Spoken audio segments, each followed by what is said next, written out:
Hey, T Sippers. Hey, Clarinetta.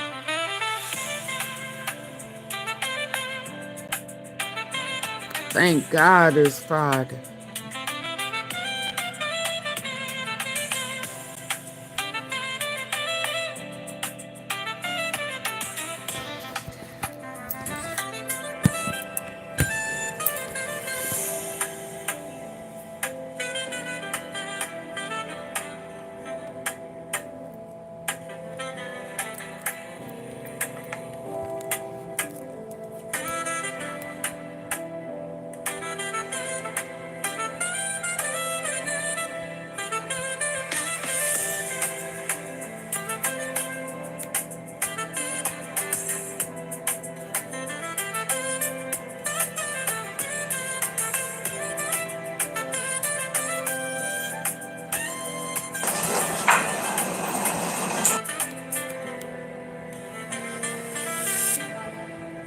I can tell when someone's lying. It's kind of a thing I do. Come on, T Sippers. Hey.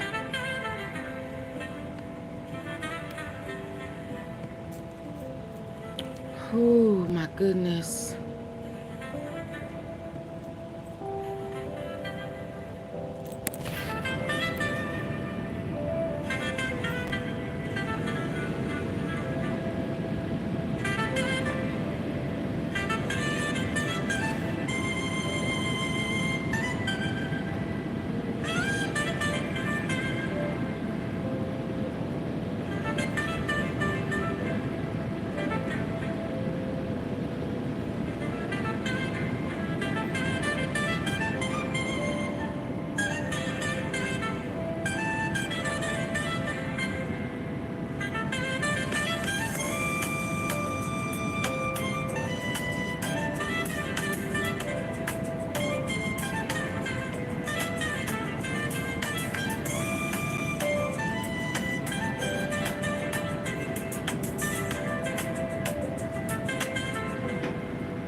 Y'all listen.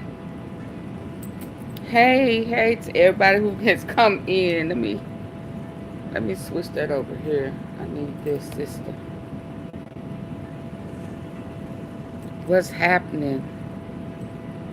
Y'all, listen. I'm still not over. I'm still devastated. Y'all, can I say that? If I can be honest, I am still devastated. I just don't know how to process it. I'm just being as honest as I could be.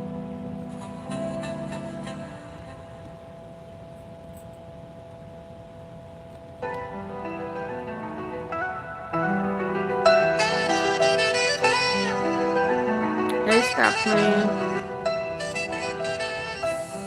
I don't know. I still feel like I'm hurt. I'm devastated. And I think the more I think about it, y'all, your device tripping. Stop tripping, device. You know, the more I think about it,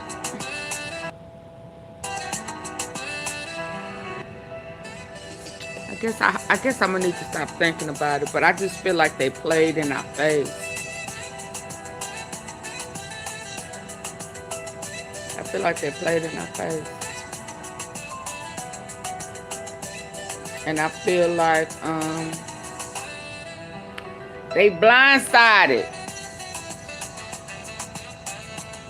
the defense, the family, and the community. I'm gonna just be honest. I don't know how else to say it. I don't know how else to say it. And I know where it went wrong. In my opinion. But before I go in, I need to hear something. Let me cut the music down. Although they jamming. Let me stop. Oh, this is that.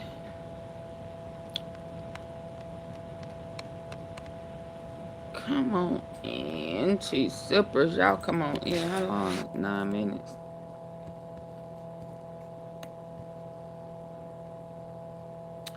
Max to the boogie. What's poppin'?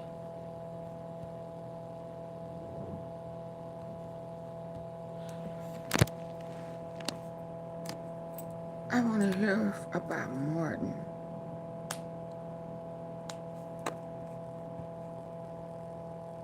Did I save it?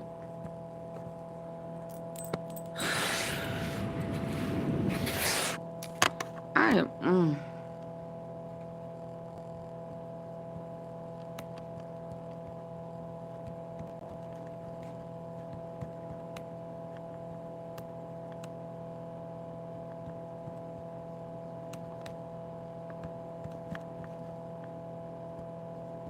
Let me see something. I was just saving some things before I moved, you know, because I be done lost it. Hold on. Let's hear this one first. This was now at Hardee's, My Rewards members get their favorite thirst quencher for just $1, like new handcrafted. 5:30 with breaking news from the Tyrie Nichols federal trial. Less than an hour ago, one of the fired officers who pleaded guilty was called to the witness stand. In fact, Emmett Martin changed his plea to guilty less than a month ago in a deal that includes a 40-year prison sentence. Fox 13's investigative reporter, this is the one who initially called in the bogus in downtown Memphis tonight. Yeah, Kayla, what has Martin had to say so far? Yeah, so far we got background from Emmett Martin III about what the Scorpion unit did and also his role on that unit, as well as what happened the night of January 7th, 2023. Now, of course, his testimony is still going on as we speak. So he but didn't some of the testify things that during stick the out state. most The other is one one thing did. that he said the Scorpion unit was meant to track down violent offenders and also get guns, weapons, and drugs off the street. He also mentioned that leading up to the days of January 7th, 2023, when Tyrie Nichols was beaten, he was on desk duty for a while and he felt angry and frustrated about being on desk duty after an injury happened in late 2022. Some of the other notes that I took down from his testimony is he mentioned that that night when this all began, the blue Nissan Sentra that Tyrie Nichols was in, he says it sped up to be a red light and he started to follow behind him briefly. And at one point he admitted that he exaggerated what Nichols was doing to escalate this into a felony traffic stop because he says MPD policy did not permit them to make regular routine misdemeanor stops, which is what Nichols was allegedly committing that night. He also mentioned that he ran Nichols' plate that night and it did come back clean. So there was knowledge that Nichols was not a violent offender and also that he had no prior record in this case. Now, of course, this testimony is still ongoing. I will wrap this all up for you at 6 o'clock and again tonight at Fox 13 News at 9 and 10. That is Fox 13's Kayla Solomon reporting live tonight. Thank you. Okay, that's the one. My thing is, why that jury never heard. It's a lot of things that the jury just did not know. There's a lot of things they did know and it didn't matter. But it's a lot of things that they did not know.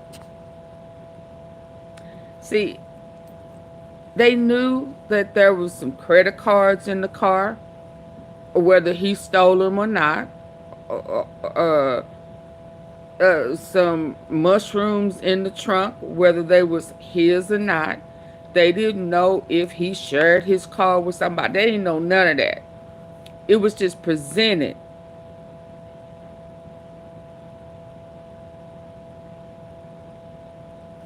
And I don't quite understand why there was no objection to that if it had nothing to do with the case. So it's a couple of things that that to me should have came up that did not come up. Just like Haley's excessive force before when he was a prison guard, a jailer.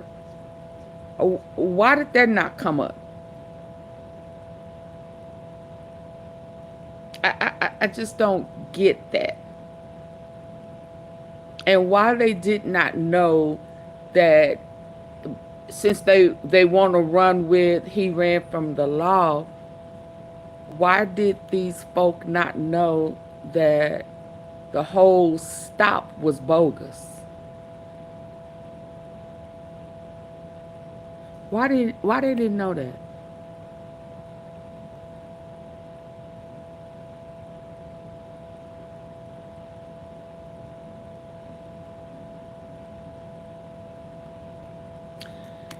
Let me listen to this other one I just saved.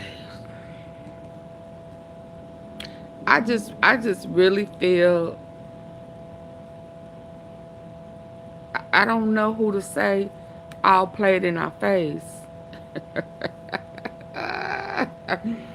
I just feel so sucker punch for the family. I am not lying. And for the community. Because it's such a setup. It is just such a setup. And every time now I'm watching and listening to this excessive force or the resistance from where I've only paid attention to the black people, because for some reason these officers are not as intimidated by white people who do all type of crazy stuff when they're pulled over versus black people. I just feel like We, the people, are about to be set up big time. What is this? So, but hold on. Let me listen to some stuff. I just I watched that one. Let me go back to the other one. Hold on. For them to plead guilty. I'm not ready for that one just yet.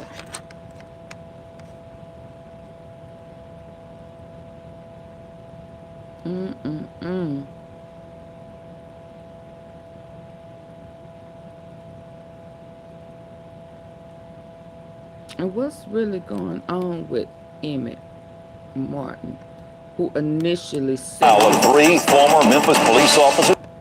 whole crap up. He started all of this, and it used to be him and Haley. Charged in the death of Tyrie Nichols continues in federal court, and a key prosecution witness continues to be grilled by attorneys for the 3 defendants. Emmett Martin was also charged in the case, but took a plea. And now what he said to the FBI and U.S. prosecutors surrounding that plea is under scrutiny. WRG's April Thompson has been our reporter in the courtroom on the scene. She's live now with the very latest. Fill us in on today, April. Greg, Stephanie, plenty of cross-examination by the defense today. The 3 attorneys for those 3 officers looking for inconsistencies in what former Scorpion Unit Officer Emmett Martin told the feds, who offered him a deal in exchange for his help with their case. It's a plea deal that has former Memphis police officer Emmett Martin taking the stand and testifying in the trial of his fellow Memphis Police Scorpion Unit members, TASARRIUSBEAN, Demetrius Haley, and Justin Smith. But attorneys for the 3 officers spent much of Wednesday trying to poke holes in the statements Martin gave to prosecutors, from changes in how he exaggerated Tyrie Nichols pulling for his gun to whether Demetrius Haley kicked Nichols in the head or the torso. Attorneys picked apart what Martin said piece by piece, also reminding him that his plea agreement could be in jeopardy if it's discovered he is being untruthful. Justin Smith's attorney, Martin Zumock, honed in on the video of the officers, describing how they hit Nichols. But Martin doesn't chime in anything about the fake. He the one who flipped the whole thing, y'all. That one right there. He the one. He the one. Him.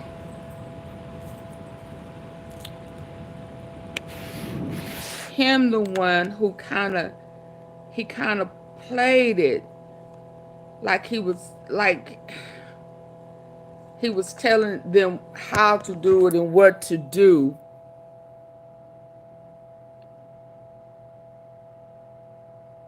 Yeah, him and that white man, the wizard. Him and the wizard. Because even the little scrunchy man said that there were some things that were unethical.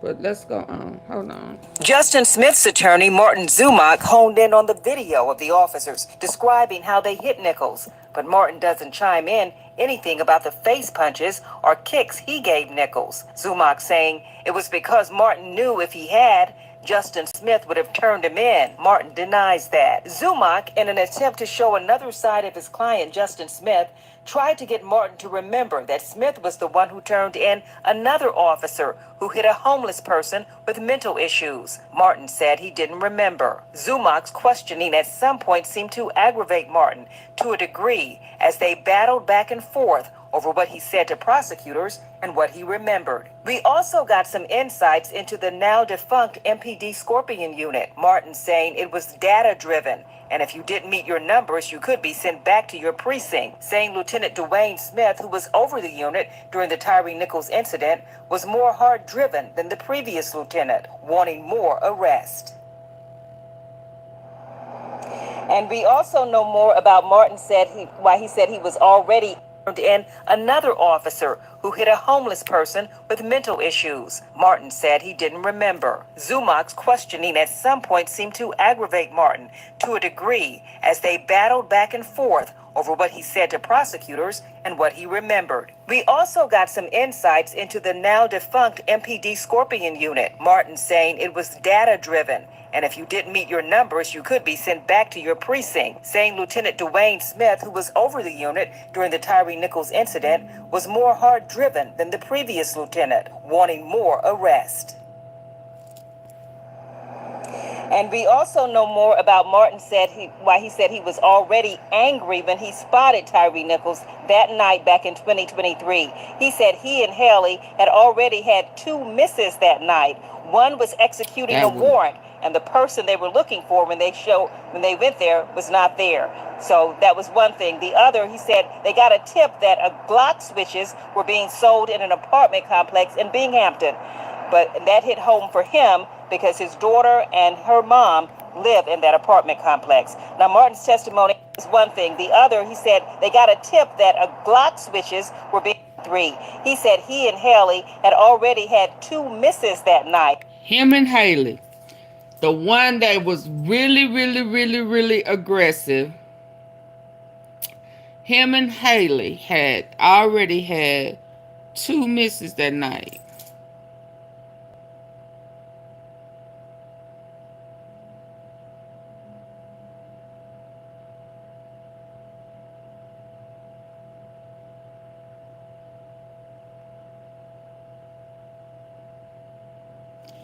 Dang, who was in the car with Hemphill? Who was his partner?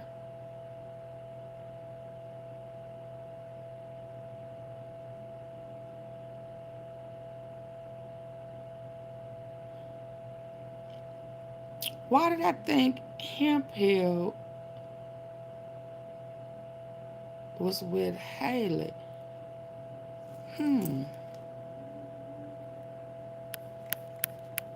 So the one who was aggressive and yanked him out of the car, a traffic stop, Haley.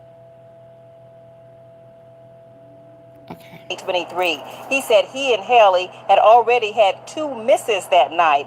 One was executing a warrant, and the person they were looking for when they went there was not there. So that was one thing. The other, he said they got a tip that a Glock switches were being sold in an apartment complex in Binghamton. But that hit home for him because his daughter and her mom live in that apartment complex. Now, Martin's testimony has ended. After him came Demetrius Haley's ex-girlfriend. She testified that Haley texted her a picture of a badly injured Nichols from the scene that night.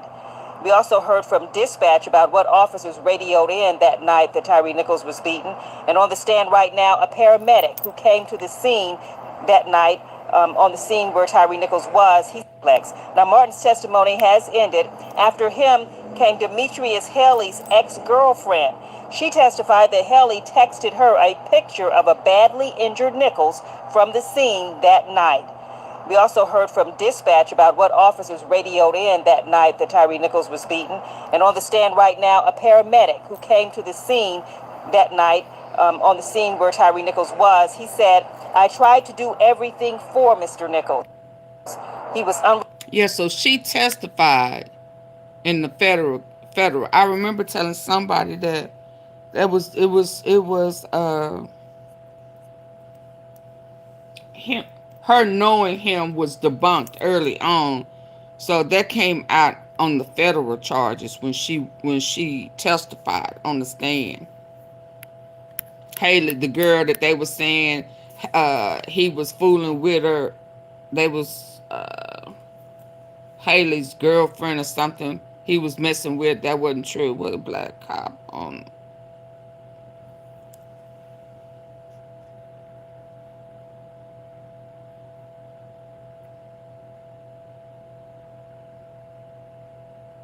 What is this one? Hold on. Emergencies can strike at any time. That's why it's crucial to be prepared. Create a support system. Tyrie Nichols. Tyrie Nichols.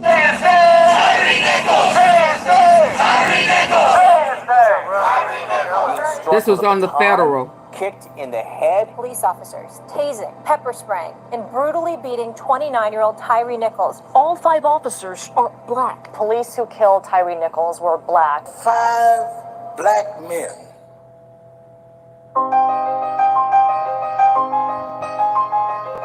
Welcome to another episode of Uncomfortable Conversations with Emmanuel Acho. Now, it's been said, and data will support, that historically in this country, our police officers have at times unfairly and harmfully targeted black people. So what happens when the police officers are black people? I'm joined now by Officer Jeremy Bohannon, Sergeant Tanya Thomas, and Detective Mike Rohn. Sergeant Thomas, let's talk about the... Hold on, y'all. I'm pausing. Please get the likes up. It's not that many of us in here. Oh, yes. Oh, do I need to change the title to this? Oh, my God. Okay.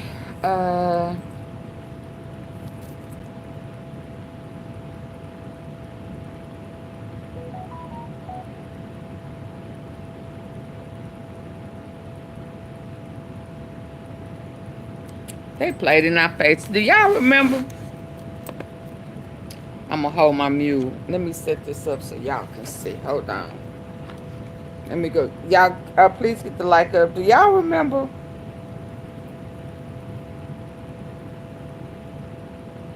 Hold on.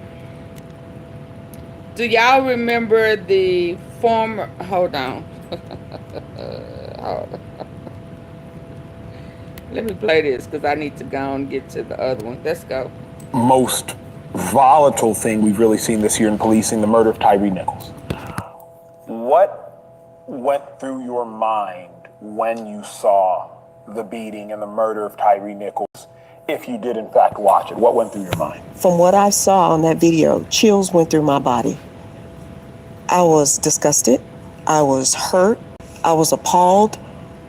More so also, it was our people, my people that was involved in this. When you say my people, you saying black people? Black officers, yes, black officers. I was appalled. I felt disrespected. I felt like, how dare you guys? We have fought so hard to have things and you're sending us back. I just felt like, I just can't, I couldn't believe it. I was totally shocked. Mike, the murder of Tyrie Nichols was caused by black men. The murder of George Floyd was caused by a white man. So was there a emotional or mental difference between you watching the murder of George Floyd, a white man killing a black man, versus watching the murder of Tyrie Nichols, black men killing a black man? Very good question, because when you posed that, I was like, ooh, that's a good question. I think the George... Hold on.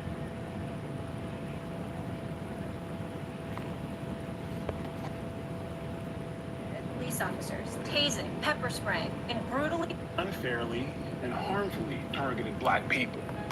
So what happens when the police officers are black people?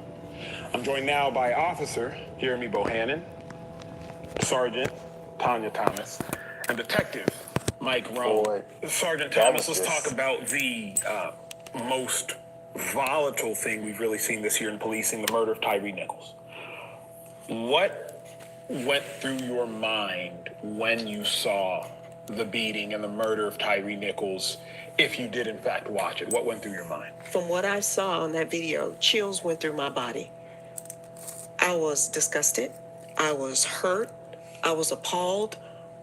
More so also, it was our people, my people that was involved in this. When you say my people, you saying black people? You're saying black officers, yes, black officers. I was appalled. I felt disrespected. I felt like, how dare you guys? We have fought so hard to have things and you're sending us back. I just felt like, I just can't, I couldn't believe it. I was totally shocked. Mike, the murder of Tyrie Nichols was caused by black men.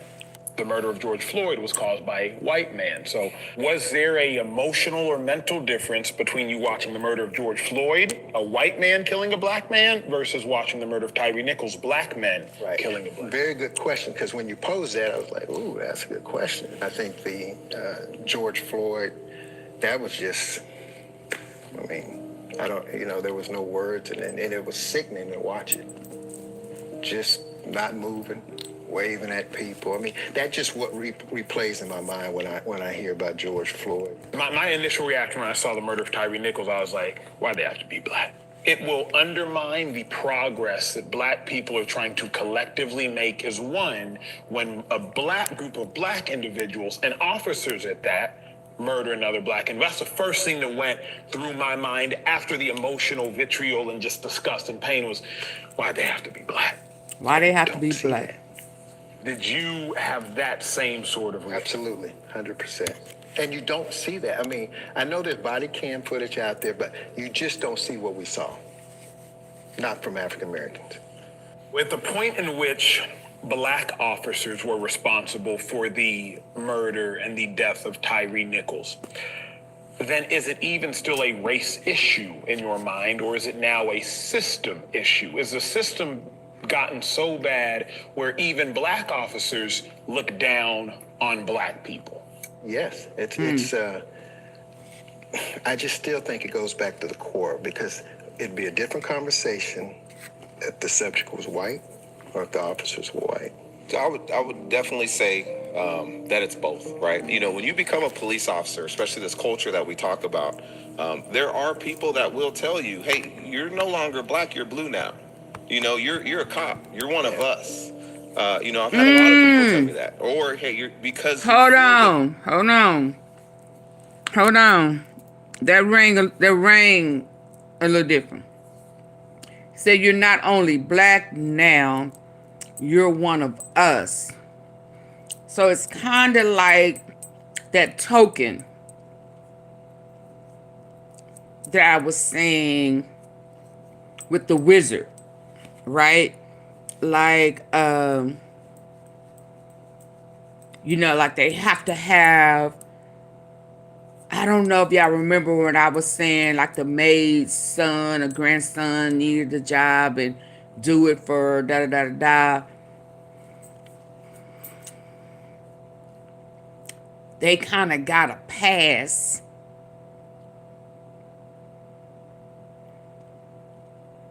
because they were cops. So they were semi-accepted because they were cops.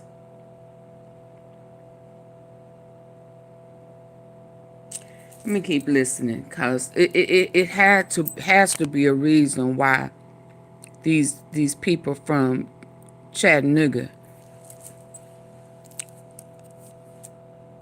even if they are red,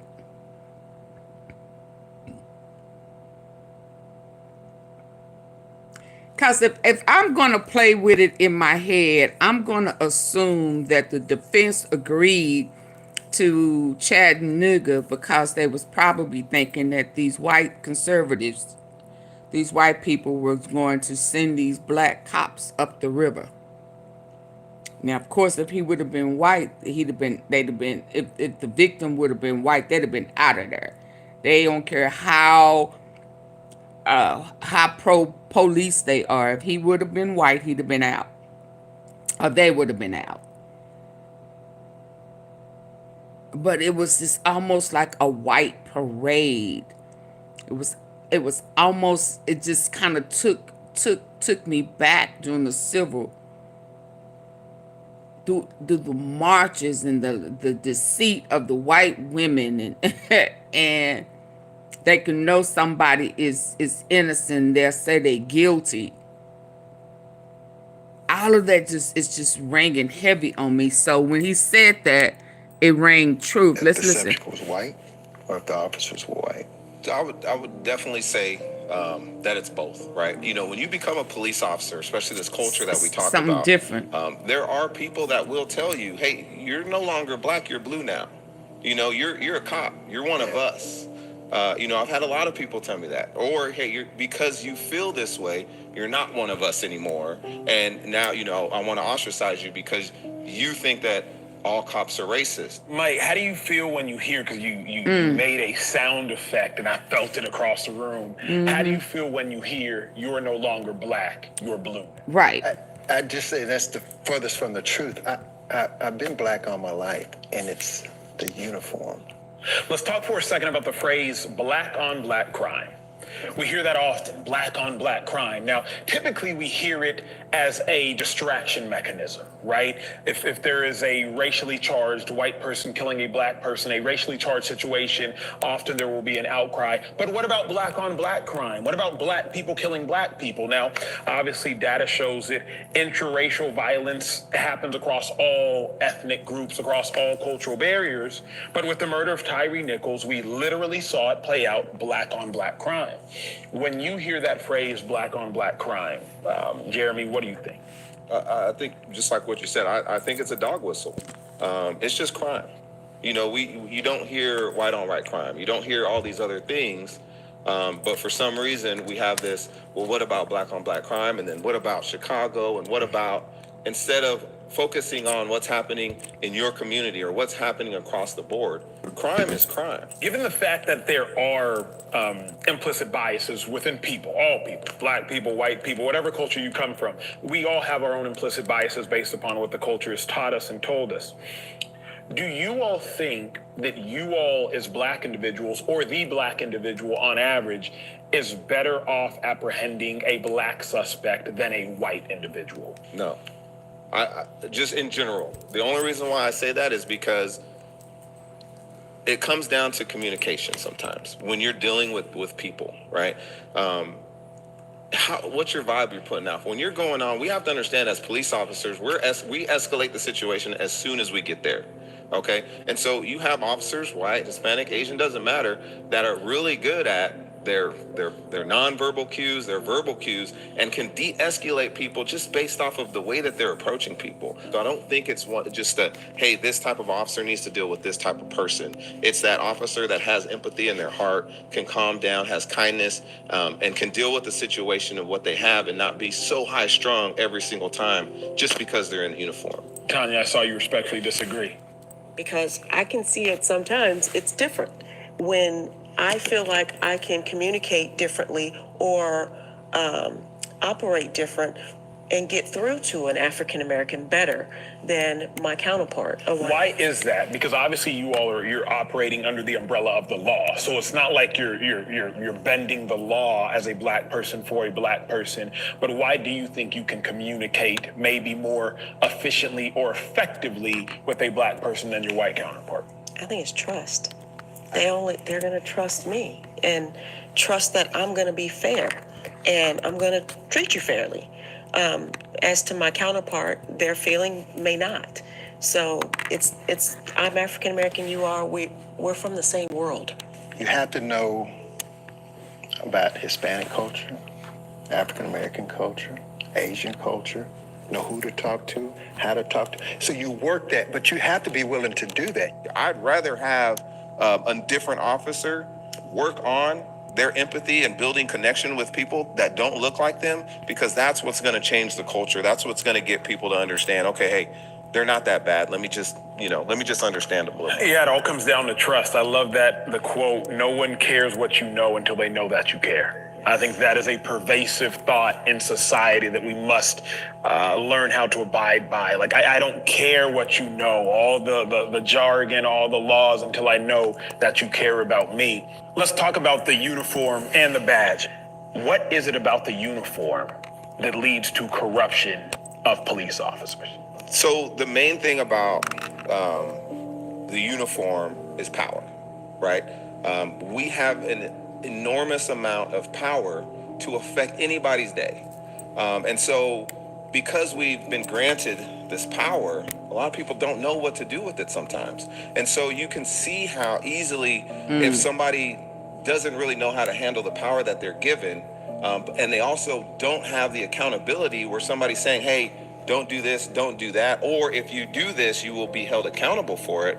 It makes it easier, and it breeds this feeling that, hey, I can do what I want. I'm not going to get in trouble for it. Is the system corrupt? I don't know. I wouldn't say that. And the reason why I wouldn't say that, because I know that there are people within the system that want to make sure that it's not. Mike, not this system, not speaking of Austin, but is the system corrupt? I think you have individuals in the system that are corrupt. Who's going to police the police? First, it starts with ourselves.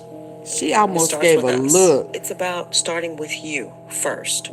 And then from there, after you know where you're at and what biases you have, what you need to do to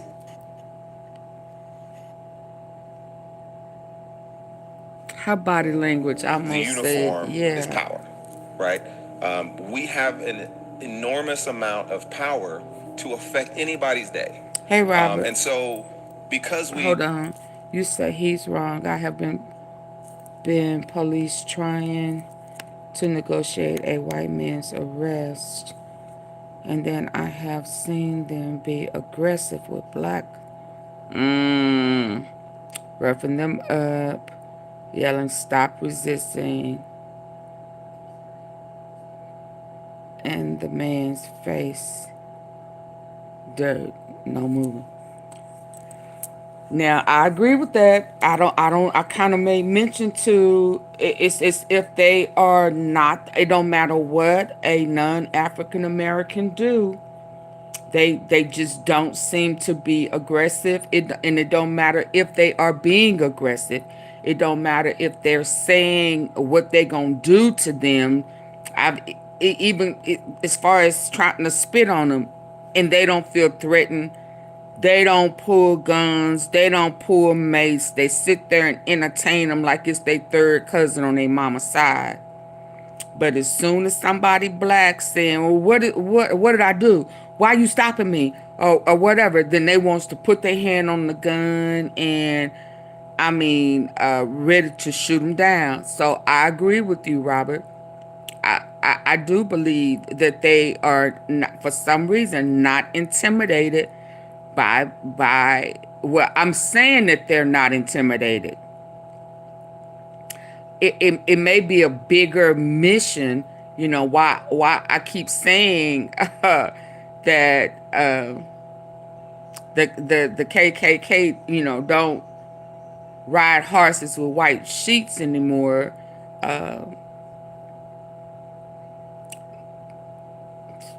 Sometimes they are red tie guys in politics and the police, and they have a legitimate way, a legitimate opportunity to still eliminate the black man.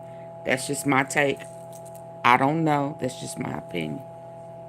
been granted this power, a lot of people don't know what to do with it sometimes. And so you can see how easily, if somebody doesn't really know how to handle the power that they're given, and they also don't have the accountability where somebody's saying, hey, don't do this, don't do that, or if you do this, you will be held accountable for it.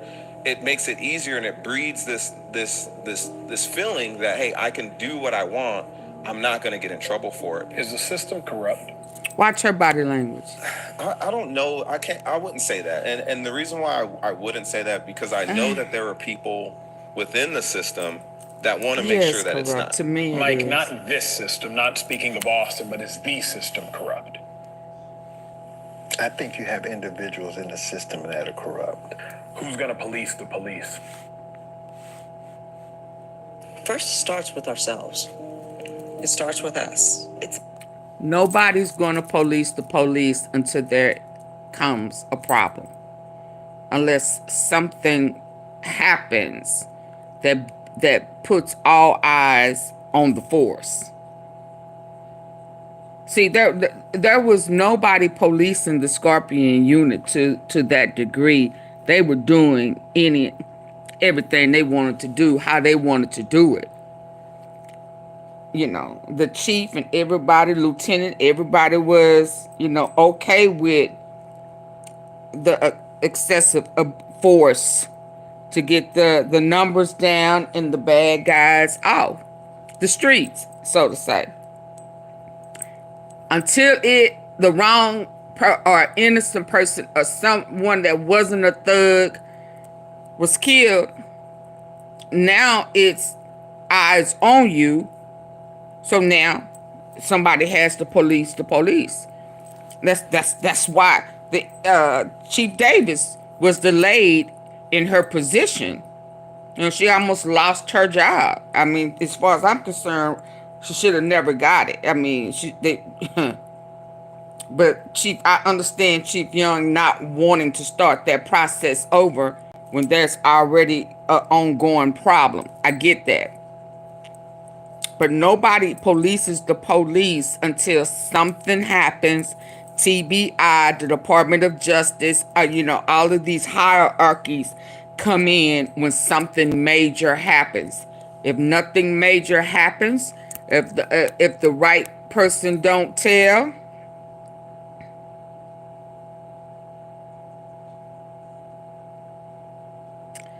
oh, okay. Then, you know, is what is it called? I can't even think now. It's you know, the day goes on and nothing changes. You know, it's work as usual. That's just my take. Nobody polices the police until there is a problem. It's drugs and crime in every community. I have sat on my porch and watched the hitting block for block, harassing and pulling people over for nothing. They want to try. They want to try that in. They won't try that in a white community. Right? She should have been able to hold that position without her background of running things. She should have been able to hold that position with her background of running things. No. I mean, you know, I know as a chief, you have other people in place. You know, you hire people to do your job. It's just like the president. Typically, the president have people in place, you know, who think for him or her, that pretty much runs it. You're just the face. But Chief Davis is a chief of police in a city that needs all hands on deck. I mean, all hands on deck. And to me, she just not all. She may be now, but when all of this stuff was going on, not to me, that's just my opinion. I think it's good and bad in every sector of society.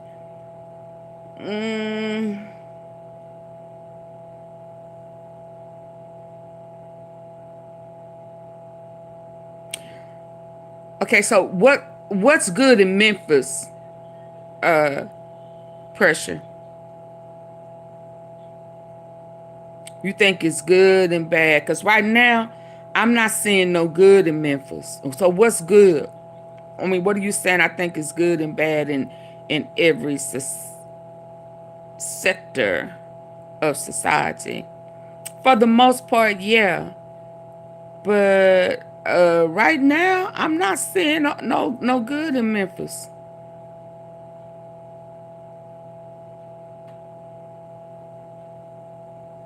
Hell, what's good in Memphis?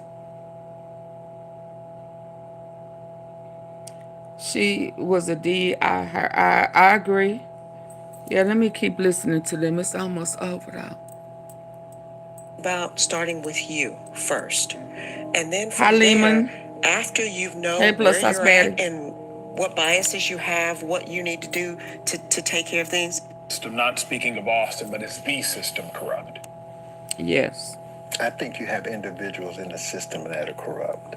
Who's going to police the police? First, it starts with ourselves. It starts with us. It's about starting with you first. And then from there, after you know where you're at and what biases you have, what you need to do to take care of things, then you move to others that are around you within this department. A lot of times we don't do a good job policing ourselves. You know, you have friendships, you have people that you do work with that you're trying to protect. You know, I seen somebody, I can't remember what state they're in, and they had talked about, you know, go ahead and call my supervisor. He's got my back. You know what I mean? And it's like, when you see stuff like that, it just adds to that lack of trust. It's like, okay, well, I can't even trust that if you do something wrong and I talk to your supervisor is going to have your back regardless. Right. I can't stand that. Oh, I cannot stand that. And oh my God, I just thinking about Tyrie Nichols and him crying out for help, and who is supposed to be there to protect and serve was the ones who was harming him in that manner. Overkill. I cannot.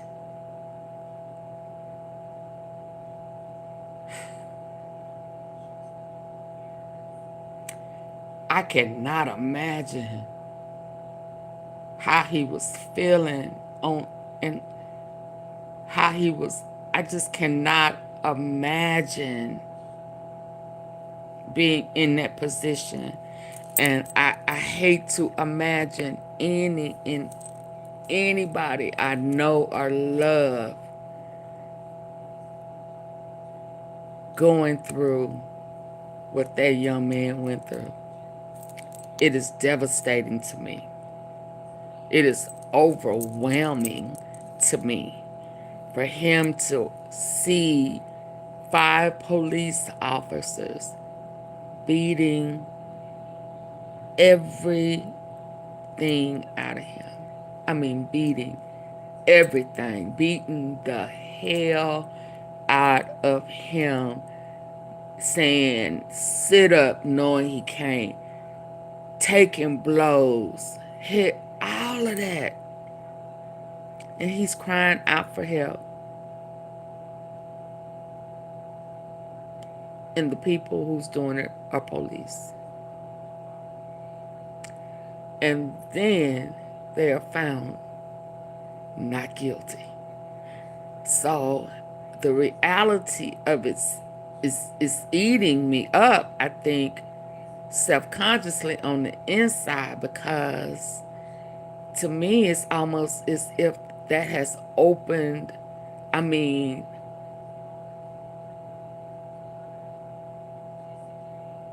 it is right there in our face that they could see it, know it, and yet justify it.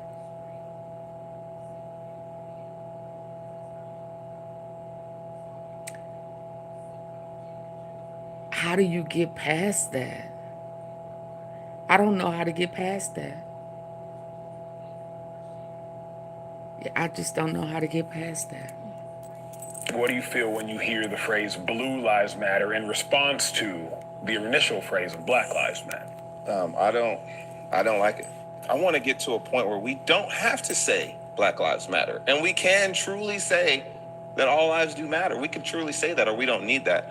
But when Blue Lives Matter started, it was more of a, this is against you. Like, we're going to stand on the other side of the fence, and we're going to say this against what you're saying. And I've never seen myself as a blue life. And it goes back to when I talk about how some people just can't separate themselves from this uniform.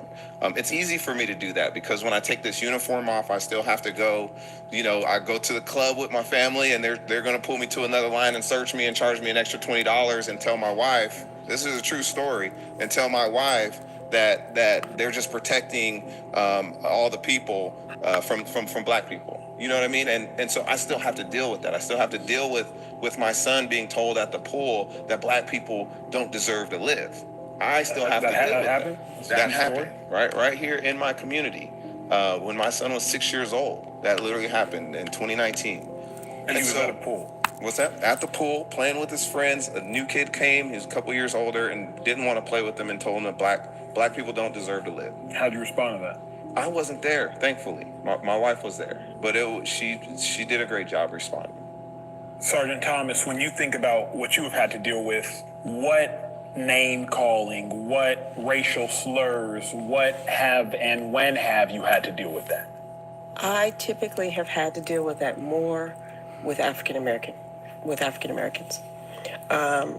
I can honestly tell you I've never been called the N-word by anyone that was white. I have had it from my own people. I've been called, I arrested one female. She was in the back of my car. She called me a nappy-headed, okay. And I have to not say anything because of the uniform, because of policy, things of that nature. Would I have responded in any other way? No. Because I know within this is just a job that I'm doing. So knowing how Black people feel about Black officers, why did you all choose to become police officers? Once I started thinking about it, I felt like I could really go in there and make a change and be that positive person to make my community and other communities feel safe and better. For me, I love working with children. And I initially wanted to be a school teacher, but found that I have so much more that I can give to the community if I focused on going into law enforcement. So once I got here, I found several different avenues of where I can be that influence on so many different children and so many different levels. Just helping people. I mean, why get into this profession if you don't want to help people? What can practically be done to bring reconciliation, peace, and completely or move towards eliminating the deaths and the murder of Black people in society? You have to attack the ignorance so that you don't lead to fear, which then leads to hate, which leads to destruction. And so you do that by coming together. You have to... What? What? You got to eliminate the fear. Now, they was having this conversation. Now, mind you, I think this conversation was when it initially happened. But how you going to eliminate the fear after what we just saw? I mean, come on. You know, don't be just talking politically correct. That ain't what we trying to hear. No, fear is there. Fear, yeah, and now it's about to be a real power struggle to me, because it's a lot of Black people who feel a particular way about being questioned by the police, touched, you know. I mean, some of it is really uncalled for and, you know, don't have to happen. But is that about to get worse, or is it going, you know, did what just happened the other day going to make things better when people are confronted by the police, or worse?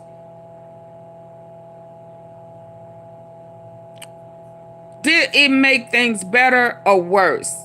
Or do we trust them more or less? Yeah, because now it looks like, and with the who in office, it's about to be worse. I just feel like some people are going to react out of fear for real now. Yeah, because they know that the man in the office has said y'all can do whatever y'all want to and y'all not gonna get in trouble. You have immunity. So what that mean? What that mean to Black people who already have an issue with the police, and now we seeing them getting off? Yeah, that's that. So just to say trust, how? What have you given? What have you shown? Yeah, that's almost like respect. What have you what have you given? What have you shown? That's gonna be tough. So many different levels. Just helping people. I mean, why get into this? All of this sound real politically correct for me. What can practically be done? Yeah, this don't sound truthful. Bring reconciliation, peace, and completely or move towards eliminating the deaths and the murder of black people in society. You have to attack the ignorance so that you don't lead to fear, which then leads to hate, which leads to destruction. And so you do that by coming together. You have to start somewhere. You have bridges built, but nobody's crossing over. Nobody's crossing over the bridge and trying to meet people where they are. And so I think that's the start. So then you can start building empathy. You can start building connections with people. Once you start building connections with your community and people know you, they know who you are, that's a level of accountability. That's right what there. was missing in the case, empathy. None of those people on those juries, on the jury, put themselves in that position, a thought about if they were Tyrie Nichols. None of them. There was no empathy. Because if there was at least empathy,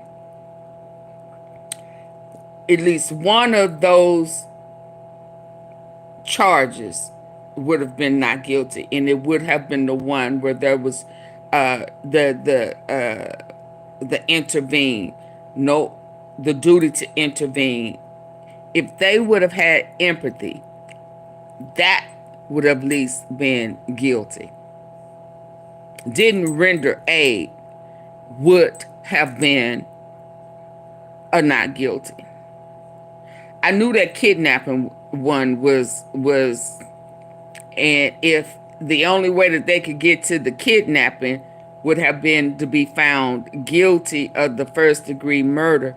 So if they didn't find them guilty of the second-degree murder, then that kidnapping would have been null and void. That one was already iffy for me. But the render aid, the intervene, it's like the other little white cat, you know, he all but told them that there was some things that was done that he didn't agree with, that wasn't policy. What about that? They act like they didn't hear that, but they heard that wizard. They heard that wizard, the one that they had the most problem with. He refused. He absolutely refused to say excessive force. He refused. If y'all remember, they had to stop and have a meeting because he did not want to say excessive. So his way of saying it without saying it was unnecessary. It was unnecessary. He refused to say excessive force. If anything was the reason why they got the not guilty, was him. He would not say excessive force. And he was a part of the initial training. Yeah, he refused to say excessive force. Why would you go into that community now and deliberately cause harm? I don't know how. I'm going to say this. Judge allowed it. Always you. Because this is the way I feel. I think that pressure. I really think that they thought that the all-white jury would see a group of black guys and say they're guilty. I think that part of them. I think that part of them thinking it, the prejudice in it, that they will find something wrong with them, versus they were conservatives who, no matter what, they down for the police. The police is always right. Because any other time, a whole bunch of white people would send a whole bunch of black guys to jail. And I think that backfired. That's it. But I don't think it never should have happened. And the one black, a mixed breed or whatever she was that was on the jury definitely should not. And I don't understand why, when they chose the jury selection, why. But again, hey Vicky, it goes back to Daryl Washington, where he said that as an attorney, and he has won cases against the police in Dallas. There is a problem with black people avoiding jury duty. And we, the people, have to do better. We can't be mad with an all right white jury when they love it. They love to be selected for jury duty and sit there for days. We would come up with 50 million reasons why we don't want to go to jury duty. We'll lie. We'll come up with, a whole bunch of excuses not to be on the jury. And it's hurting us. And if I can be honest, to thy own self be true. I was supposed to go to jury duty last month.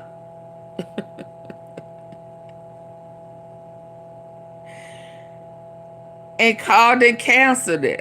They give you a one-time put off or whatever, with no penalties or what. Because I had already filled out the questionnaire online, and they had already said that, okay, yeah, you qualify or what have you. And I think the day before, I was already not wanting to go. And then where I thought it was further out, and I was like, oh, I don't want to do that. And now I'm mad at myself for putting it off. And I think I need to make a vow within myself not to ever do that again.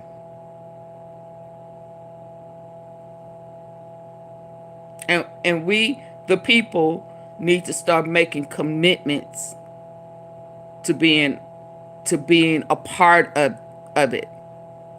Because if it would have been me and I could have been the only black person there, I would have rather it been a mistrial. I wouldn't have gave a damn what everybody. I don't care what you say.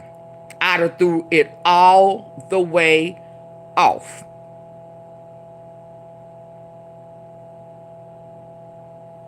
And that's what was needed. For somebody to say, no, absolutely not. What are y'all looking at? Did y'all not see that? Did y'all not see that? What are you talking about?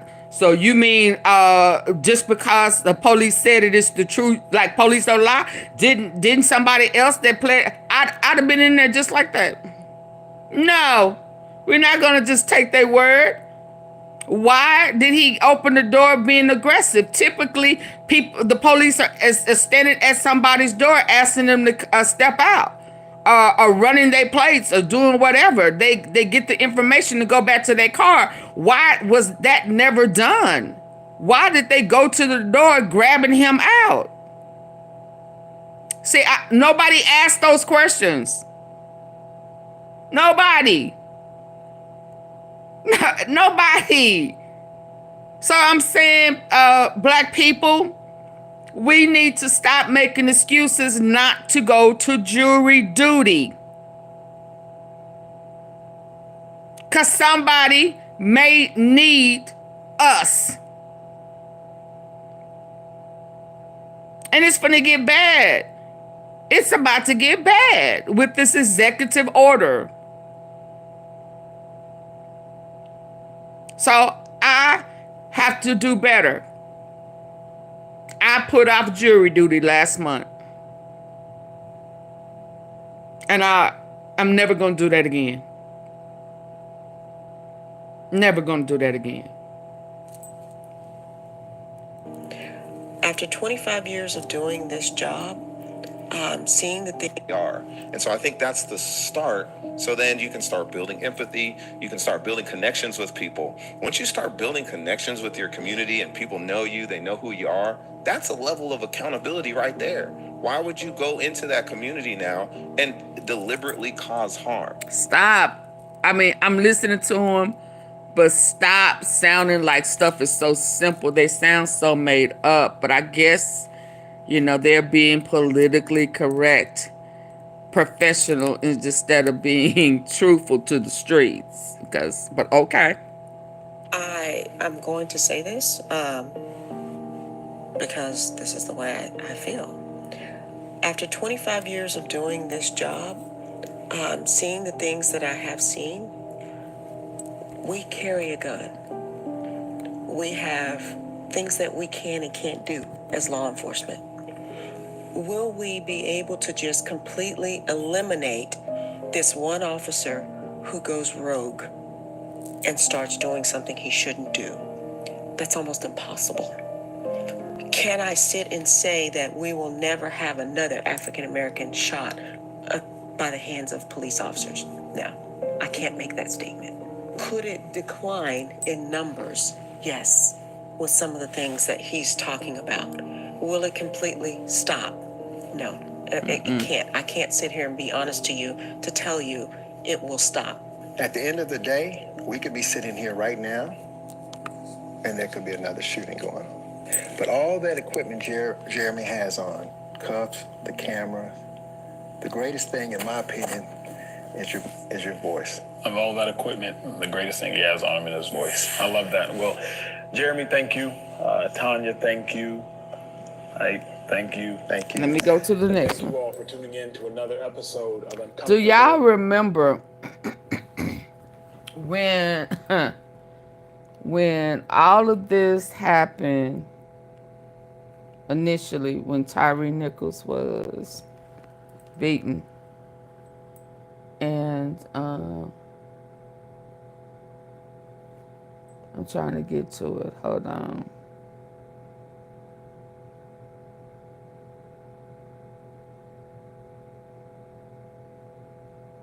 No, not that. And there was a police officer. Hold on. And there was a former police officer, trainer. Oh, I'm trying to get to it. That spoke out verbally about the Scorpion unit. Do y'all remember that?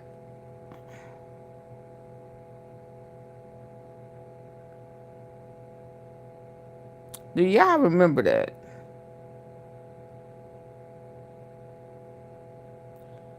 I'm wondering whatever. Yeah, him. Police officer who stood up.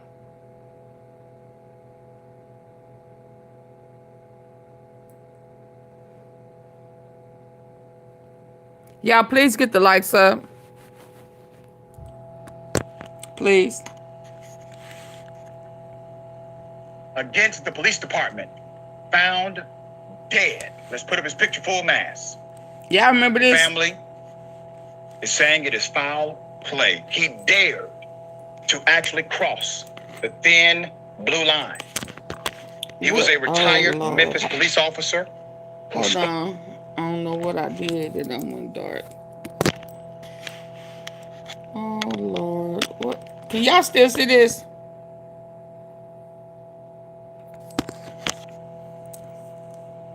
How did I lock it?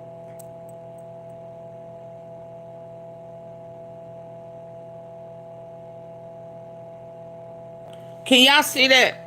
It's dark. Hold on. Dang it.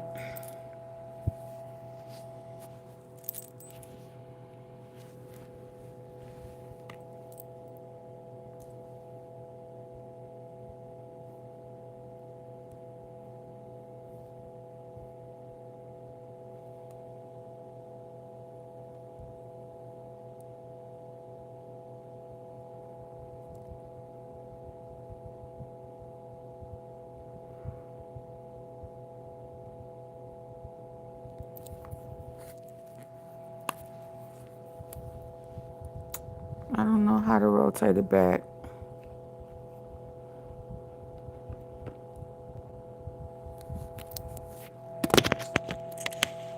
It don't look dark on y'all end. Oh well, let's go. Spoke out loud against the department. Do y'all remember this? For the killing of Mr. Tyrie. He was found dead in his driveway. It is significant suspicion. The police department has not even confirmed that it's him. To confirm that it was him who actually died. Mark Lashure was his name. Let me remind you of the brutal assault against Mr. Nichols and the background to this story. Here it is.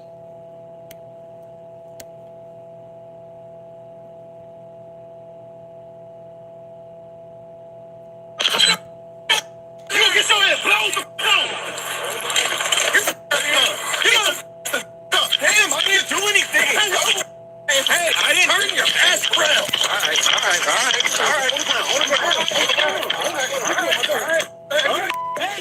You don't do that, okay? Get on the ground. Okay, I'm gonna change your ass. All right, I'm on the ground. This mother's saying don't ask for long. Please tase him. I'm tase you. Get on the ground. One. Now, tase him. All right, okay. This sparked a national outcry. They killed a man over a traffic stop, according to the official narrative. Let's put up one of the screenshots of when all of the officers decided to pile upon this one man, to beat him, to kick him, to kill him. The detective spoke out against this misconduct. He went on local news, talking about how ashamed he was of the police department, put up the officers who were responsible for this. If you remember, 5 of them have been charged in this death. Officer Bean Haley, Martin Mills Smith, and then Hemphill came in later. They did end up relieving him of duty, but his penalty was nowhere near as severe as the black officers you see pictured.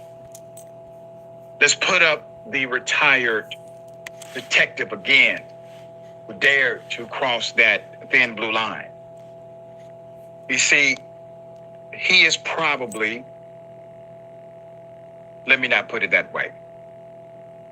I believe he's a hero for speaking out, period. No matter what. According to WREG, officers responded to a man down call on the 4200 block of Falcon Drive at 8 a.m. on Sunday, July 9th. He was reportedly pronounced dead at the scene, and officers still have not positively identified the man, but family members say it was the retired Memphis police homicide detective, Mark Lashure. He was in the driveway when we got here lying face down, according to Rose Lashure Jones, Mark's aunt, said to WREG TV. Whatever it was, he didn't deserve this. He really didn't. He was a good guy, one of the good guys, really. Lashure has raised questions and some suspect foul play. Let me give you a background on this detective. Lashure joined the Memphis Police Department in 1992 after he spent 10 years as a military police officer in the U.S. Army. He retired from the department in 2021 and went back to school to get his Bachelor of Arts degree in Criminal Justice Policy in spring of 2023, according to the school's commencement program. While in school, he pledged Omega Psi Phi fraternity in the fall of 2022, as shown on his graduation, stolen in an image on his Facebook page.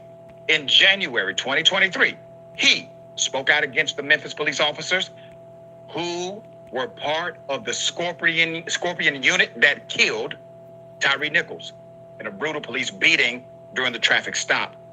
He said, and I quote, "Human beings, man, that's what happened."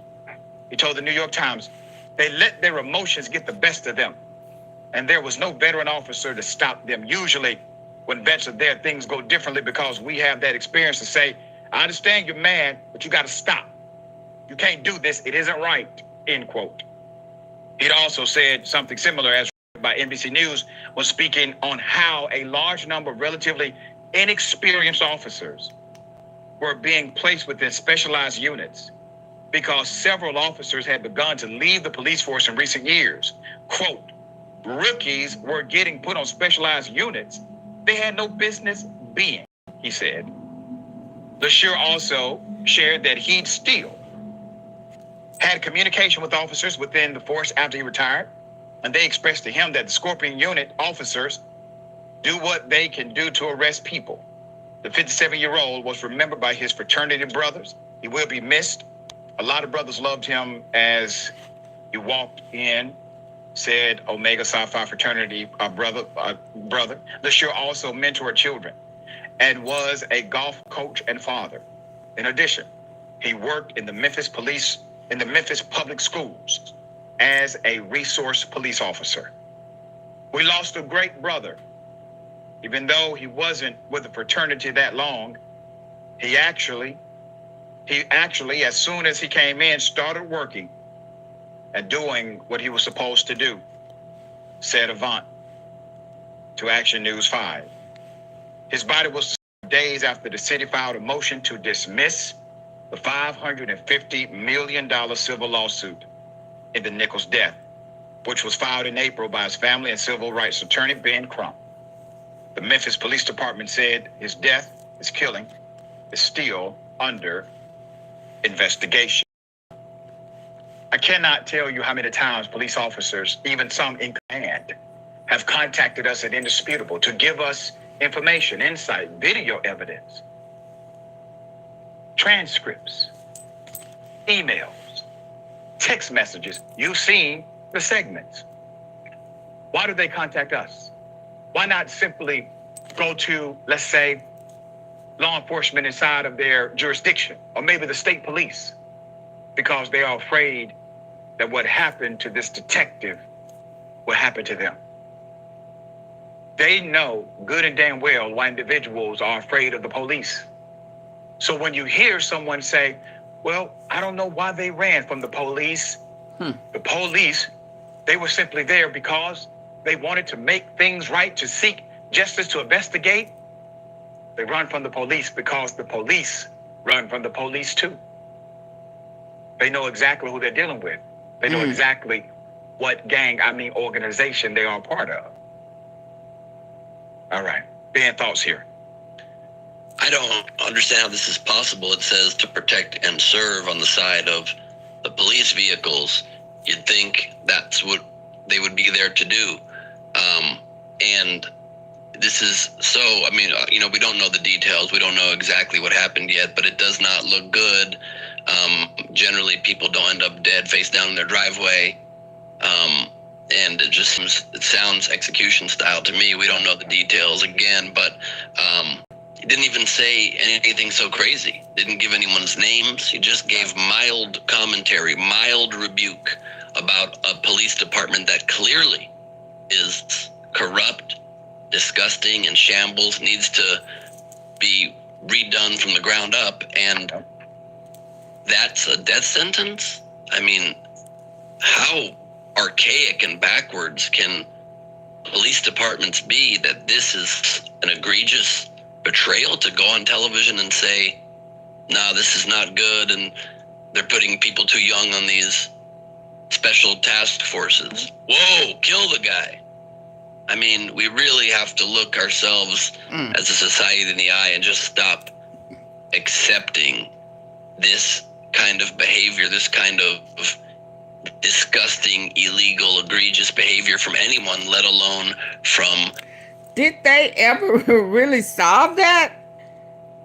Do we even really know what happened? Was it just looked over and forgotten because he spoke out against the Scorpion unit when it first happened?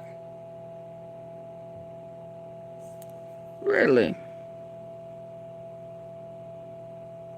departments be that this is an egregious betrayal to go on television and say, nah, this is not good, and they're putting people too young on these special task forces. Whoa, kill the guy.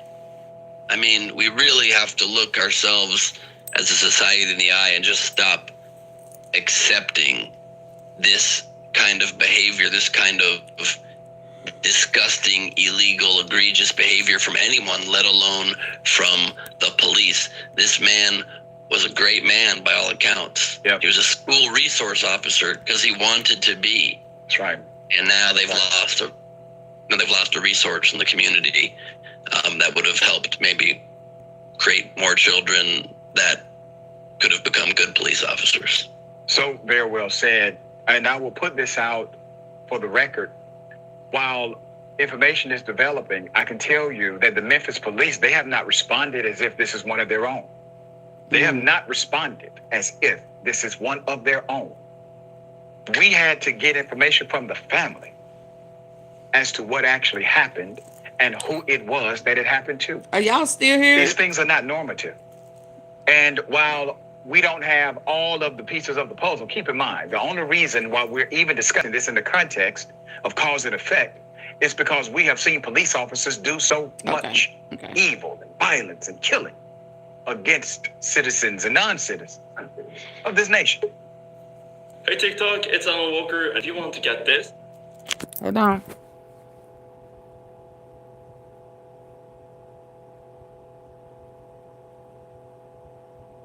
Hold on.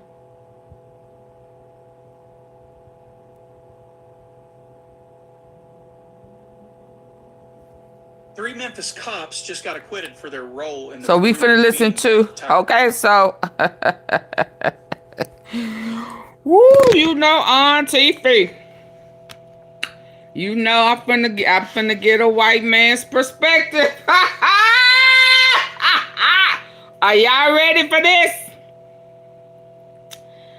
You know, I just wanna see it for myself. To see if they are gonna make excuses or if he is gonna keep it real. What do y'all think we finna hear? Huh? Y'all ready for this? Am I taking my tea sippers too fast? I wanna hear what he gotta say. I need to get into a white person's head. God forgive me, but I need to hear this.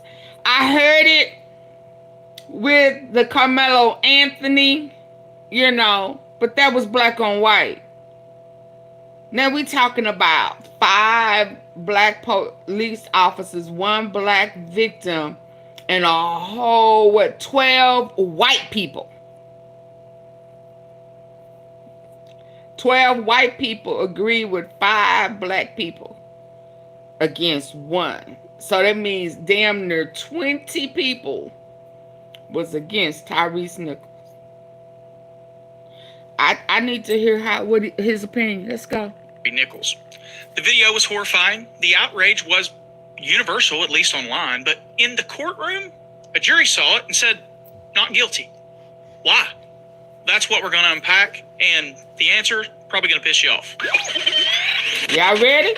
Tea sippers, are y'all ready for this? Is AunTeaFee going too far? If I'm going too far, give me a 1.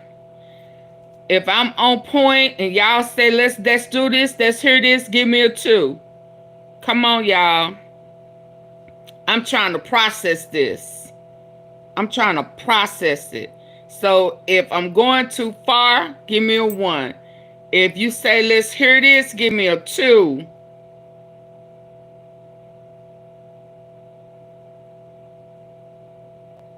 One, no, I don't want to know how they think.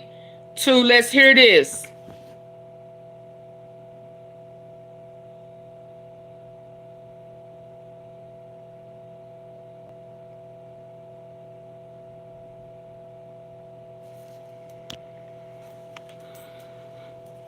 I must be spinning. Am I buffing?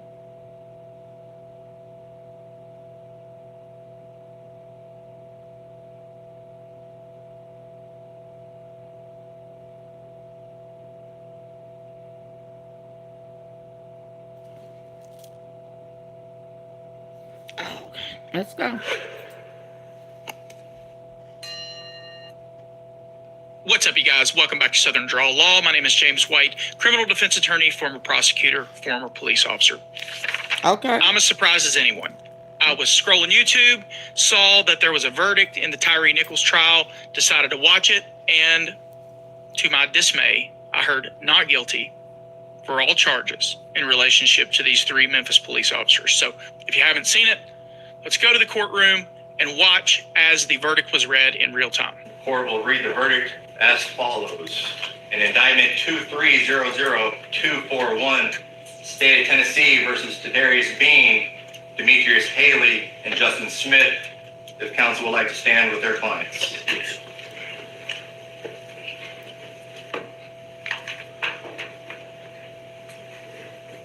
The verdicts read as follows. Count 1, second-degree murder. We, the jury, find the defendant, Tadarius Bean, not guilty. Count 1. We, the jury, find the defendant, Demetrius Haley, not guilty. Count 1. We, the jury, find the defendant, Justice Smith, not guilty. Count 2. Aggravated assault, acting in concert. We, the jury, find the defendant, Tadarius Bean, not guilty. Count 2. We, the jury, find the defendant, Demetrius Haley, not guilty. Count 2. We, the jury, find the defendant, Justin Smith, not guilty. Count 3. Aggravated kidnapping with bodily injury. We, the jury, find the defendant, Tadarius Bean, not guilty. Count 3. We, the jury, find the defendant, Demetrius Haley, not guilty. Count 3.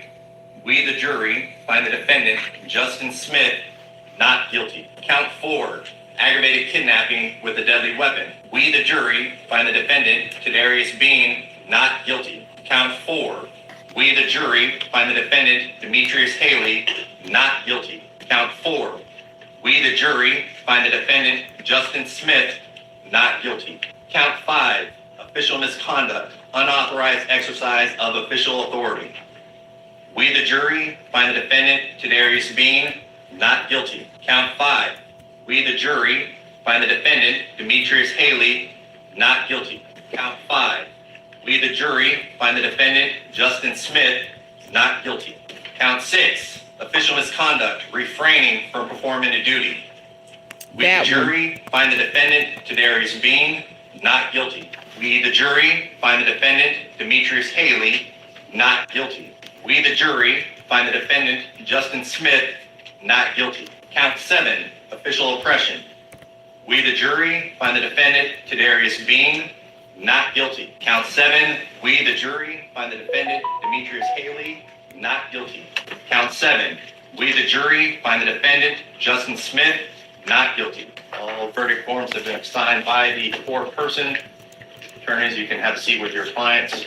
Ladies and gentlemen of the jury, you have performed your duty. We appreciate the time and attention that you all have given to this case. I'm Dr. Moley. I'm sorry, hold on. No addendums, no unnecessary add-ons, and no false advertising at Moley Volkswagen. It's our Moley method. Gentlemen of the jury, you have performed your duty. We appreciate the time and attention that you all have given to this case. Okay, so quick recap of the case. January 2023, Tyrie Nichols is pulled over and beaten by members of the now shamed and disbanded Scorpion unit from the Memphis Police Department. And if you listen to any of the testimony about this unit, they were nothing but the sort of thugs that you would see on a Hollywood movie riddled with corruption and talking about undercover operator units, right? That's what these guys were. You can tell by the way that they operated. You can tell by the way he was approached when he first made contact with the officers. A couple months after the arrest, after a basically uprising from the community, they released the body cam video, which showed him being chased very briefly, pepper sprayed, severely beaten across 2 different scenes while offering little to no resistance.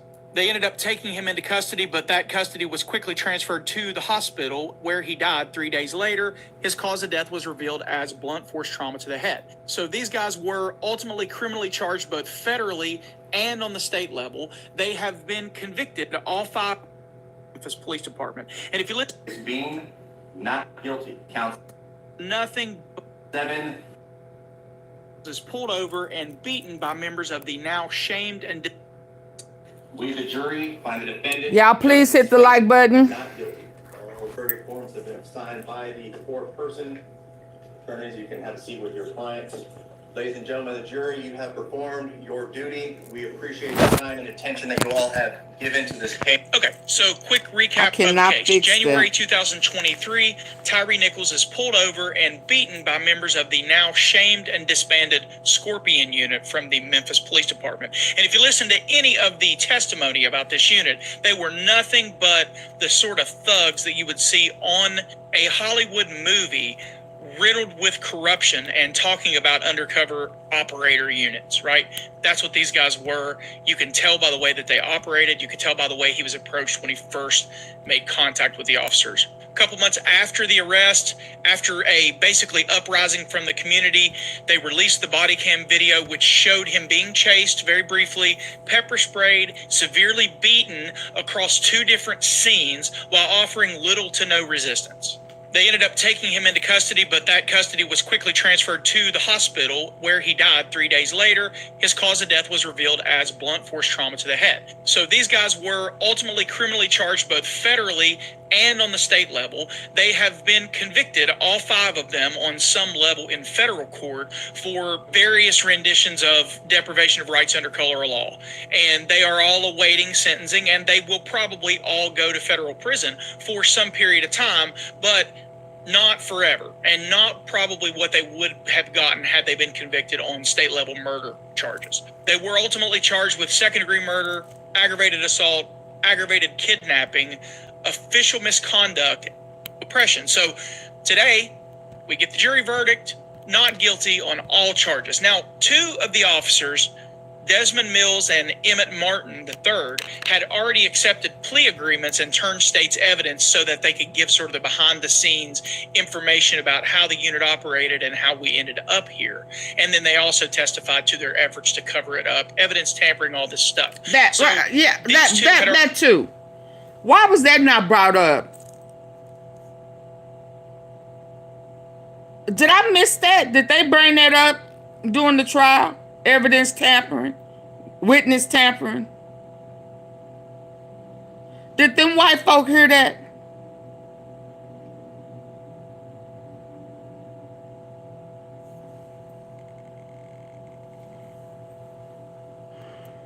already accepted plea agreements with the state and had already accepted plea agreements with the federal government. The 3 officers that had not entered into any sort of agreement with the state were TASARRIUSBEAN, Demetrius Haley, and Justin Smith. So let's walk through the charges under Tennessee state law and see what the elements the state of Tennessee should have been able to prove in order to convict these guys. So number 1, let's look at second-degree murder. Okay, second-degree murder is a knowing killing of another, but under subsection B here, we have an important section here. It says, in a prosecution for a violation of this section, if the defendant knowingly engages in multiple incidents of domestic abuse, assault, or the infliction of bodily injury against a single victim, the trier of fact may infer that the defendant was aware that the cumulative effect of the conduct was reasonably certain to result in the death of the victim, regardless of whether any single incident would have resulted in death. Now, you may not know this, but the trier of law in a criminal case is the judge, and a trier of fact is the jury. In other words, the judge makes determinations about evidentiary rulings and whether or not something has a legal connotation or what the legality of the jury instructions and those type of things. They make interpretations of the law and they decide what comes in and out of the trial as far as evidence goes. When it comes to the trier of fact, it is the jury. The jury decides who's a credible witness, who they believe and don't believe, what they think the facts were, so on and so forth. So it would have been up to the jury to infer that these guys understood that repeatedly beating him was going to result in his death. So again, we have cumulative effect of beatings on the same victim, but for whatever reason, and we'll get to that in a little bit, the jury didn't see it as them being so far out of line that they should have known they were going to cause this guy's death. Now, aggravated kidnapping, I could see the jury saying, although to be clear, I believe this was aggravated kidnapping. Because I believe that they were outside of their privilege as police officers at this point. But the jury probably saw them as trying to make a lawful arrest, so they weren't going to convict them of aggravated kidnapping, in my opinion. But you got aggravated assault, and this was one that really puzzled me. So let's look up aggravated assault, and we'll go through it. So to understand so it would have been up to the jury to infer that these guys understood that repeatedly beating him was going to result in his death. So again, we have cumulative effect of beatings on the same victim, but for whatever reason, and we'll get to that in a little bit, the jury didn't see it as them being so far out of line that they should have known they were going to cause this guy's death. Now, aggravated kidnapping, I could see the jury saying, although to be clear, I believe this was aggravated kidnapping, because I believe that they were outside of their privilege as police officers at this point. But the jury probably saw them as trying to make a lawful arrest, so they weren't going to convict them of aggravated kidnapping, in my opinion. But you got aggravated assault, and this was one that really puzzled me. So let's look up aggravated assault, and we'll go through it. So to understand aggravated assault, you have to understand what assault is, because basically aggravated is just a level up from assault. So I'm sorry. Y'all hit the like button. What assault is, because basically aggravated is just a level up from assault. So a person commits an assault who, one, intentionally, knowingly, or recklessly causes bodily injury to another. Number two, intentionally or knowingly causes another to reasonably fear imminent bodily injury. Or three, intentionally or knowingly causes physical contact with another, and a reasonable person would regard the contact as extremely offensive or provocative. So that's your basic assault. Well, aggravated assault is generally classified it a little bit differently. So it's usually about the result.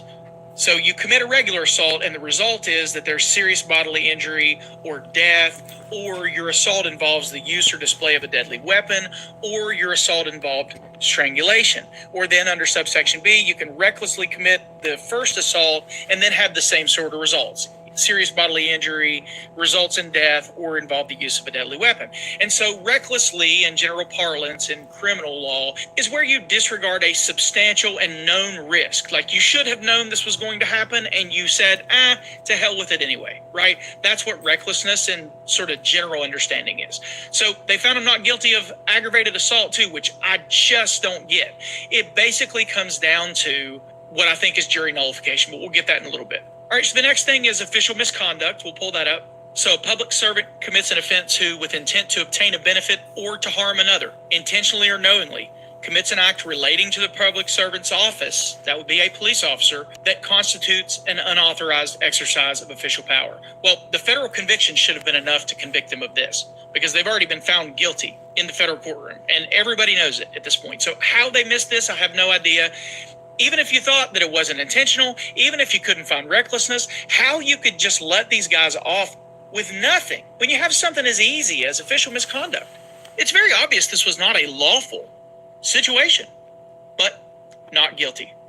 Okay, let's move on to official oppression. A public servant acting under the color of office or employment commits an offense who intentionally subjects another to mistreatment or to arrest, detention, stop, frisk, halt, search, seizure, dispossession, assessment, or lien when the public servant knows the conduct is unlawful, or intentionally denies or impedes another in the exercise or enjoyment of any right, privilege, power, or immunity when the public servant knows the conduct is unlawful. Well, again, the federal trial has already proven this. And it became admitted evidence, testimony, that these guys had been convicted. It's well known these guys had already been convicted in a federal courtroom. Now, I don't know, maybe the judge didn't allow that in for the jury, but Desmond Mills testified that he had accepted a plea deal in federal court. It should have been assumed that that was a slam dunk. So another felony, not guilty. So what is this really about? Let's be clear, this wasn't a question of whether the beating happened. It did. The video's there. The question was whether it was a crime. And it should be obvious to anybody who saw the video or anybody familiar with the circumstances. But for whatever reason, that was somehow in question. So we got to look at like what the jury saw versus what the public saw. And if you spend time on YouTube or social media, or you watch this channel, or you watch Lackluster or Civil Rights Lawyer or channels like mine, it might feel like public opinion is turning negatively towards the police. More people are watching audits. More people were scrutinizing traffic stops and calling out excessive force. But when you walk into a Tennessee courtroom, that momentum seems to vanish. And I would argue that you probably have that same dynamic that exists in almost every conservative state in the country. This jury wasn't made up of internet commenters or activists. They were pulled from a more conservative, less diverse county. They were actually pulled from Hamilton County, which is where Chattanooga is. And so they brought in their own values. And one of those is respect for police, belief in law and order, and fear of chaos. Jurors are human beings, and they're conservatives in red states, and they look around and they see cops not as public servants, but as moral anchors in a declining world. I know that sounds ludicrous because we all see what we see, but you have to be careful not to become desensitized to what the others around you see because they don't see all the negative that we see. And that's why they saw the same video and said it's not a crime when you and I could look at it and see, my goodness, this should be obvious to everybody. So what's they're obvious to you and what's obvious to me desensitized. is obviously Whoa, not whoa. obvious to everybody. There's this weird irony. They were actually pulled from Hamilton County, which is where Chattanooga is. And so they brought in their own values. And one of those is respect for police, belief in law and order, and fear of chaos. Jurors are human beings, and they're conservatives in red states, and they look around and they see cops not as public servants, but as moral anchors in a declining world. I know that sounds ludicrous because we all see what we see, but you have to be careful not to become desensitized to what the others around you see because they don't see all the negative that we see. And that's why they saw the same video and said it's not a crime when you and I could look at it and see, my goodness, this should be obvious to everybody. What's obvious to you and what's obvious to me is obviously not obvious to everybody. There's this weird irony in jury dynamics when the defendant is a police officer. In most criminal cases, especially in areas where there's conservative voters, jurors implicitly trust the state. They walk in thinking, well, if the DA brought charges against the guy, he probably did it. And I always thought that was because they trusted the prosecutor. But that flips on its head when the defendant wears a badge. Suddenly that deference that I thought was going to the state seems to evaporate because we've seen time and time again, like the killing of Daniel Shaver and the killing of Philando Castile, where it's like, okay, when the defendant is a police officer, it's either break even and we'll see what the evidence suggests, or it's an outright defense of the police officer almost no matter what they did. Like the Brailsford case and the Daniel Shaver shooting was one of the worst I've ever seen in my whole life. There's another one on trial right now, Christopher Scher up in Grand Rapids, Michigan, where he shot Patrick Leoya in the back of the head. That one's actually in the middle of jury deliberations, and I may have an update for you on that tomorrow or the next day. But I'm not confident, based on how this went, that that's going to go any differently. At least it's in Michigan, which is more of a purple dynamic than it is a sea of red like it is here in Tennessee. But it's like the jury starts doing the defense attorney's job for them when the defendant is a police officer. And so that caused me to think, maybe it's not the prosecutor that they actually trust. Maybe it's just that the police always get the benefit of the doubt. And what I thought was, oh my goodness, if the prosecutor's bringing charges against this defendant, they must be guilty. Maybe it's more like, no, if the police arrested this guy and brought him into court, then he must be guilty. And when the police are the defendants, it's like they lose sight of that. So I've sort of come to the understanding that the jurors don't necessarily trust the system or the government, they trust the cops. And I realize that I'll get some pushback in the comment because you guys see what I see and you've become desensitized to reality. But the truth is that the vast majority of the public trust the police. And this is just evidence of that fact. And of course, when the defense attorneys do their job, which they did here, it gets even worse because they're able to plant seeds that shouldn't matter. Like in this particular trial, the defense got in evidence about things that had nothing to do with the officers knew when they tried to jerk him out of the car and beat him. Like they jerked him directly out of the car. Right. Didn't give him an opportunity to get out. We're talking about like a quarter-mile, I wouldn't even call it a pursuit, evasion that started the beginning of the end for this guy with him being jerked out of the car and surrounded by people that were getting ready to do like a gang initiation style beating.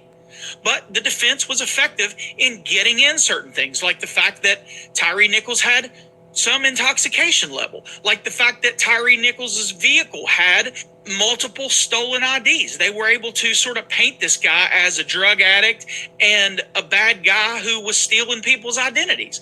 And none of that had anything to do with whether or not he should have been killed. And to beat it all, they didn't even know. They had no way of knowing any of that stuff at the time that they started jerking him out of the car and beating the life out of him. But the truth is that the moment that you can color the victim, you can dilute the outrage. It's the oldest trick in the book. It's smoke and mirrors. He wasn't an angel. Well, guess what? You don't have to be an angel to deserve the effective in getting in certain things, like the fact that Tyrie Nichols had some intoxication level, like the fact that Tyrie Nichols' vehicle had multiple stolen IDs. They were able to sort of paint this guy as a drug addict and a bad guy who was stealing people's identities.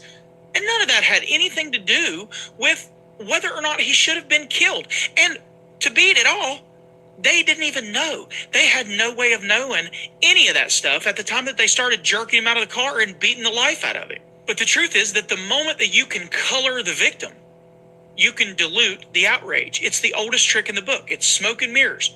He wasn't an angel. Well, guess what? You don't have to be an angel to deserve the opportunity to live your life until you die of natural causes. But for whatever reason, when you're dealing with the police, people don't see it that way. And we're not innocent in this. And by we, I mean me, I mean you, I mean people like us, people who think like us. Because what happens is we become so ingrained in the negative that we forget how the rest of the world thinks. There's sort of a cultural recoil that happens. We've become so tribal in our political affiliations, in our political beliefs. We live in a time of extreme rhetoric, and we've gotten to a place where people just feel like they can't trust each other. How does it happen that I can't trust my neighbor and you can't trust your neighbor, but we can both trust the freaking police? And when people feel like the other side is lying or exaggerating, even a little, they stop engaging with the issue and they start defending the target. Not because they like the person. Maybe they don't like the cops. Maybe they just don't like what you have to say about the cops. Or maybe they just don't trust what you have to say about the Republicans or the Democrats, that they swarm to defense of the truth. And then all of this gets lost in our tribalism and our polarity. So when we get on here and we talk about how all cops are bad and we say all cops are bastards, or we need to defund the police, or there's no such thing as a good cop, maybe you're telling the truth. But what it does is ingrained trust in the creates a counter reaction. People start thinking, hold on, that's not fair. That's not a fair characterization. My cousin's a cop. My neighbor's a cop. My kid's a cop. He risks his life every single day because that's what they believe is the truth. And I know that not all cops are like that, because George down the street, he ain't like that. He's a good dude. He helps cut my grandma's grass. And then before you know it, someone who might have agreed that Tyrie Nichols didn't deserve to die is suddenly sympathizing with these police officers. Not because of the facts, but because they feel like law enforcement as an institution is under siege. And that emotional whiplash that sort of builds a soft spot for police officers, it makes people feel like they need to balance the scales, even if it means acquitting someone who doesn't deserve to be acquitted and who actually very obviously committed the crime. And every clip we see that's negative, and every viral moment where someone is getting slammed, punched, tased, or killed, it creates this hardened message in some corners of society. And people just say, you know what? Just comply. Don't fight the police. These are our cops. Don't fight them. And if you fight them, you deserve whatever happens to you. And that message is the one that showed up in the jury box today, whether we want to admit it or not. And in closing, when lawyers are talking to people about potentially taking their case, or about you have to be a sympathetic plaintiff, don't be going out here showing your ass and assuming that people will see police and see a constitutional violation and automatically hammer the cop, because they won't do it. And lawyers know that. Look, you can say whatever you want. I've had tons and tons and tons of comments of people be like, oh, you're a lawyer, you're part of the problem. Oh, why aren't you the one suing these people? Well, here's why. Because I don't want to spend $50,000 out of my pocket or $100,000 out of my pocket litigating a case for 3.5 years so the jury will say, nah, we understand why the cop did that, because your guy's an asshole. That's why. So that's why it matters what kind of plaintiff you are. You don't have to accept what I'm saying, but before you start an argument with me or an ideological debate with me in the comments that I won't engage in, by the way, you ought to look at what happened in Memphis today and see whether or not you're actually calibrated and in line with how all this actually works. Are we delusional? Maybe so. Anyway, pretty heavy, pretty disheartened, actually devastated over this not guilty verdict. I really can't believe it. I'm actually surprised. But I wanted to bring your attention to it, wanted to show you, hey, we need to rethink our strategy here. Because whatever we thought was working is not working. It ain't working. If this is not murder, I don't know how you prove murder. If this is not aggravated assault, wow, I don't know how you prove aggravated assault. If this is not official misconduct, what is official misconduct? Anyway, if you want to engage with me, I invite you to head up. Wow. Wow. Wow.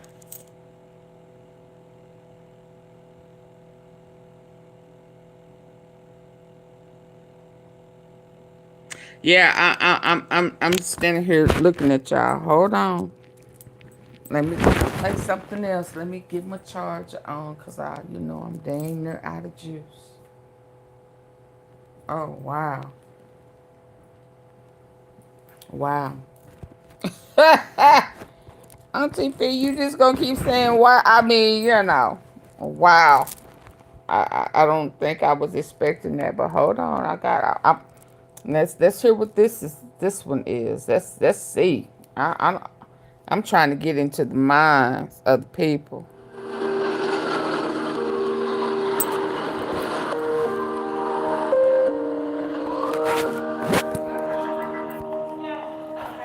Good? We good? Thank you. Stop playing. Oh, man. What's happening? All is good. All good. Gentlemen.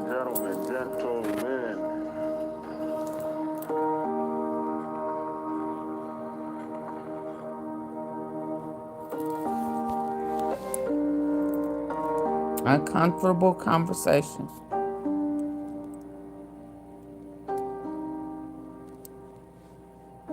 Welcome to another episode of Uncomfortable Conversations with a Black Man.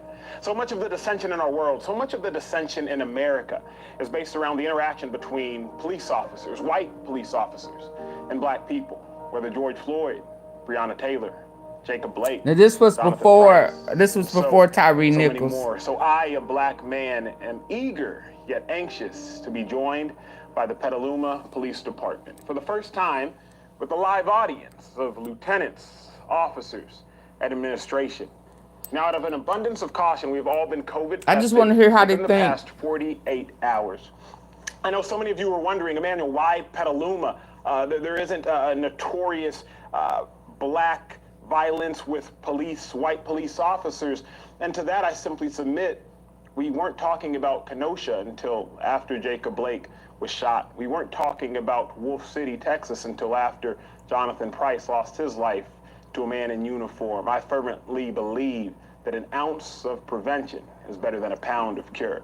So that's why I'm here. Joining me on stage is Ryan McGreevy, Brendan McGovern, Garrett Glaviano, and John Antonio. Gentlemen, how are you? Doing great. Thanks for having us. Of course. Now, let's get uncomfortable. Ryan, when was the last time you had black people over at your house for dinner? Well, before COVID, I'll tell you that. I don't know. I couldn't tell you. Never. Yeah. And I'd ask you the same question. Well, like, when was the last time you sat down just to have a conversation with a group of black people, Garrett? To be honest with you, I don't know that I've ever had a conversation with a group of black people. Yeah, I would say that proximity breeds care and distance breeds fear. Proximity breeds care and distance breeds fear. And I think one of the issues in our society is there's not enough proximity between people who don't look like each other. And because there's not enough proximity, there's a lack of care or lack of empathy. And there is a heightened amount. Mm-hmm. When you see the things occurring in our worlds, like what happened with George.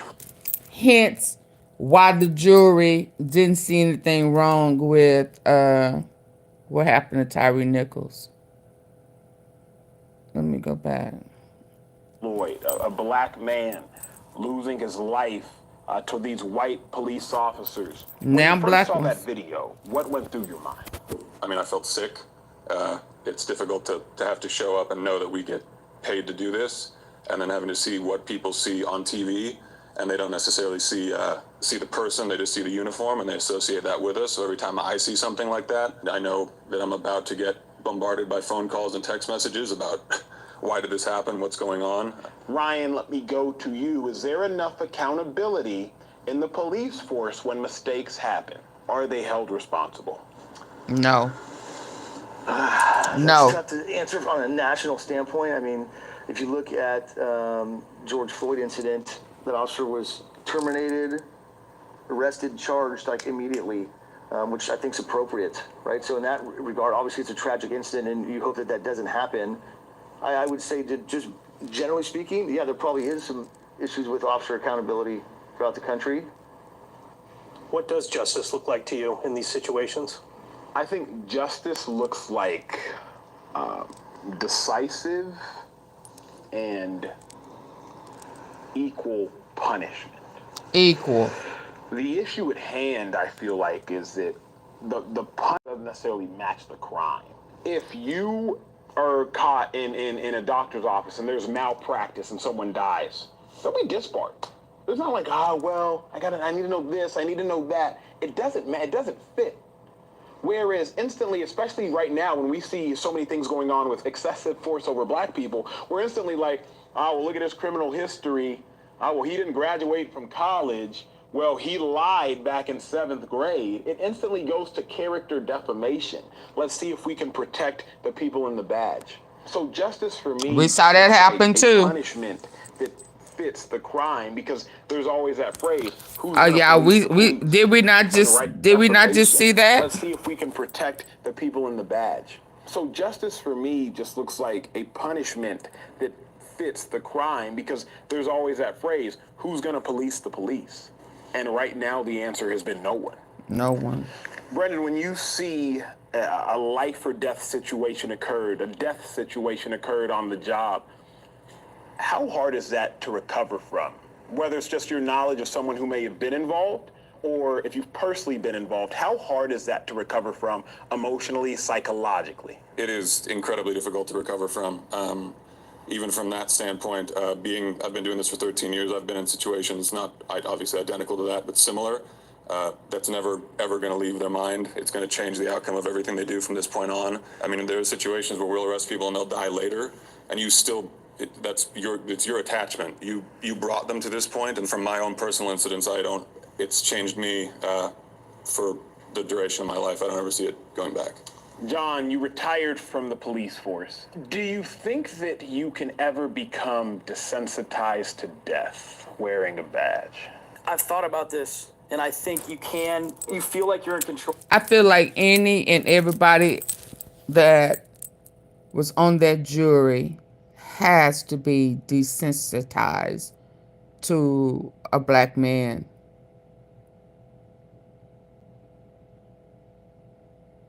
Losing his life or being brutally killed. You have to be desensitized. And I'm going to say a black man, because deep within me, in my opinion, if what happened to Tyrie Nichols would have been done to a white, I mean, from the beginning of it until the end, there will be no way that they would be feeling the same way. I do not believe that. They would not have justified the police, whether black or white, beating a white 29-year-old man and finding him not guilty. I do not believe that. So I think that they are desensitized to shooting and killing a black man. That's just my opinion. When you're a police officer, but then you don't have control, that's when it really affects you, and obviously kids. Before I had kids, I don't think I would have been affected this bad, but no, I mean, we're human. We don't change and get in our locker at night and sleep there and then jump out, you know? A lot of people think that, you know, Yeah. so. Brendan, would you say that there is a difference, especially in a city like Petaluma, which is less than 1% black, in how you or those you know approach a situation when it is a black suspect versus a white suspect? Yes. Yes. Again, we deal with white suspects frequently. We deal with black suspects frequently as well. But when I show up and I do hear, say, black male adult, a part of me knows that the public's perception of what is about to take place is going to be much different than if he got described, you know, saying stealing a beer from a 7-Eleven as opposed to you stealing a beer from a 7-Eleven. I already know that twice as many eyes are going to be on me when I contact you as opposed to him. So does that change how you treat the situation because you know that it is a more delicate situation?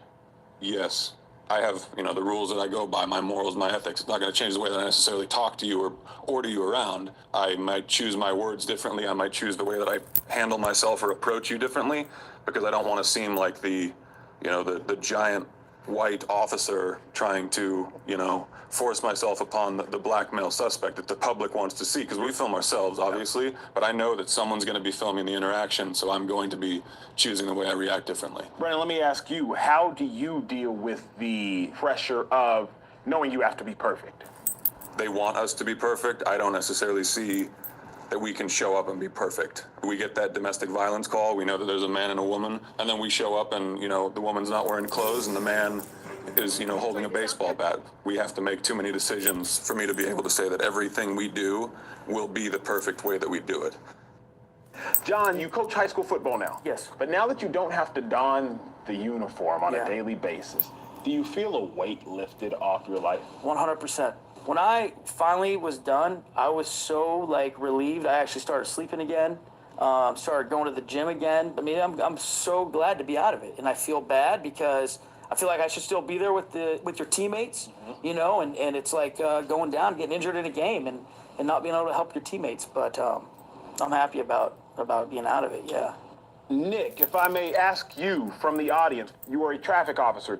Is there anything that you would want to communicate or feel the need to communicate based off the fact that racial tension does in fact exist currently in America?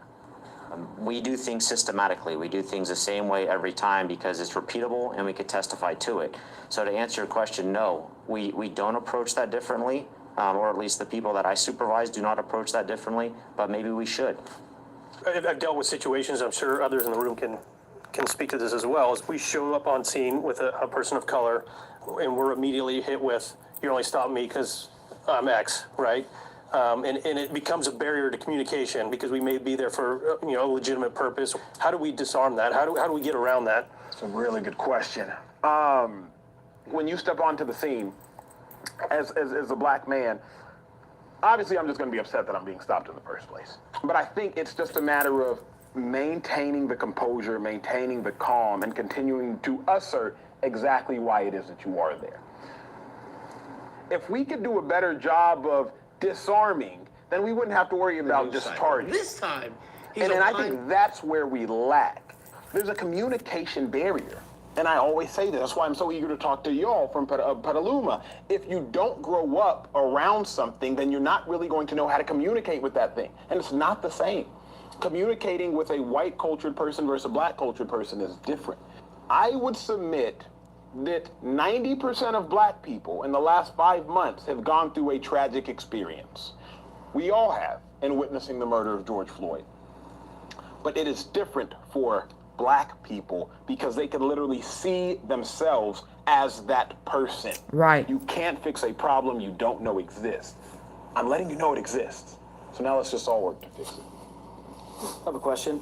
Do police officers make you nervous? Heck yes. Now, what if it was a black police officer? Yeah. Dead fleas fall. Yeah. Get off. Teach fleas a lesson. Yeah. Start. Nah. Yeah. So Black people often navigate white spaces as a foreigner. As I sit in this room, I'm Now, one of 3 black yes. people in here. You sit in this room and you're one of 35 white people in here. It's natural for you. Yeah. You're home. Whenever I walk into a room, a restaurant, church, anywhere, I'm looking for black people. Just in case something pops off, it's like, okay, we here. Me and you, like we're together. Because so many black people in life have probably gone through some sort of struggle, there's an instant connection. It makes you relax a little bit more. Yeah. I mean, you're still dealing with a cop, so you're nervous naturally. But it's if I can now be honest, I see he's black before I see he's a cop. Right. I see you all are cops first. And Nick, I'll go back to you. How do you feel when you hear the phrase Black Lives Matter? Black lives do matter. We need to pay attention to some of the injustices that have happened over, the last 100 years and beyond. Where Black Lives Matter becomes confusing is when it becomes very divisive. Right now, in the midst of a political election, there's questions on whether Black Lives Matter is a social movement or is it a campaign. And I think when we pass the November elections, I think we need to focus on continuing it as a movement so we can create a successful outcome. Because if it ends on the election, then it was just a campaign.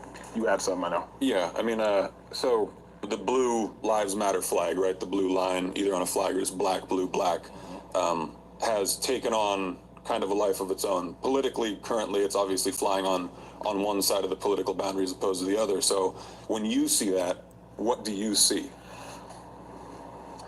I feel frustrated because I feel as though the agenda... Hold on, before I hear that. When I hear that, I'm going to say that means that y'all, the blue people, the blue uniform people are going to stick together regardless if they are right or wrong. That when I hear Blue Lives Matter, it don't have anything to do with being attacked,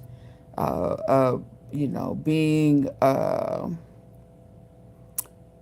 having to be acknowledged, wanting equality.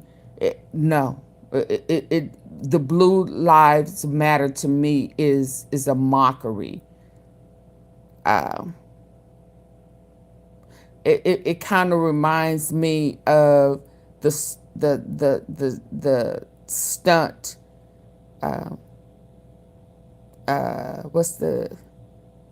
What's his name? Metcalf. The Metcalf daddy, Jeff Metcalf. That stunt where he went to the press conference just to mock what happened with Carmelo Anthony being under the tent. He was somewhere he wasn't supposed to be. So then he turned around and went somewhere where he wasn't supposed to be to interrupt, So that's how I see the Blue Lives Matter. There has never been a Blue Lives Matter before there was a Black Lives Matter. If that was a movement for the men and women in blue, then why was it not already in existence? So it's like every time we do something, then you have to come back and create one for yourself. That's how I see Blue Lives Matter. It's a mockery. It is absolutely a mockery. But let's keep going. And, I may be in my feelings about what happened to Tyrie, but that's exactly how I feel, Here's what I mean by that. To say any life matters is to assert that we thought that life did. No. Yeah, I mean, so the Blue Lives Matter flag, right? The blue line, either on a flag or it's black, blue, black, has taken on kind of a life of its own. Politically, currently, it's obviously flying on one side of the political boundary as opposed to the other. So when you see that, what do you see? I feel frustrated because I feel as though the agenda is being moved. Here's what I mean by that. To say any life matters is to assert that we thought that life didn't matter. So to say that blue lives matter would then assert that historically we've acted as though cops' lives don't matter. Whereas black lives matter, historically, we have literally acted as though black lives don't matter. All men are created equal. Well, Late 1700s, we donned that phrase. They weren't talking about black men, weren't talking about black women, weren't talking about women, but we said all men are created equal. So now it's like, wait a second. Just in case they're not talking about us this time, let's make sure we specify that black lives matter. Ryan, earlier you mentioned preparation, and you talked about funding, and you talked about preparing as a unit to step onto the scene. What do you feel when you hear the phrase defund the police? I think it means different things to different people. People who feel that want to literally take some of the responsibility we have as police officers and move it to somebody else. I'll be first in line to sign up for that. Like, go ahead, that's great, that's a great idea. So we get a lot of calls with people who have mental health crisis. Who's gonna go to those calls? If you have somebody that is able and willing to go to them, that's great. The problem is it's not black and white where it's like, oh, these are just mental health calls. If you have a mental health call with somebody and they have a knife, the social worker's not gonna go. Once we make the scene safe, then we call them and say, hey, I got so-and-so down here, can you come down here and talk to them and kind of work through their issues. But defund the police doesn't upset you when you hear it? Abolish the police upsets me, but defunding us, I mean, if other people can handle some of these calls, then that's fine. And again, if you're telling me there's a way somebody else can handle some of this stuff, I'm all for it. That's interesting. I hadn't heard it like that before. I mean, for a long time, I didn't know how to process it. I didn't know how to take it. When I hear the defund thing, I feel like some of our communities are abandoning us.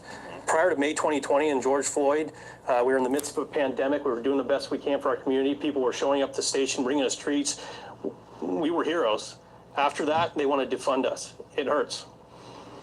Why does it hurt? Because I feel like for feel like you're being 15 punished. years, we've made, and I can speak to all my partners in the room.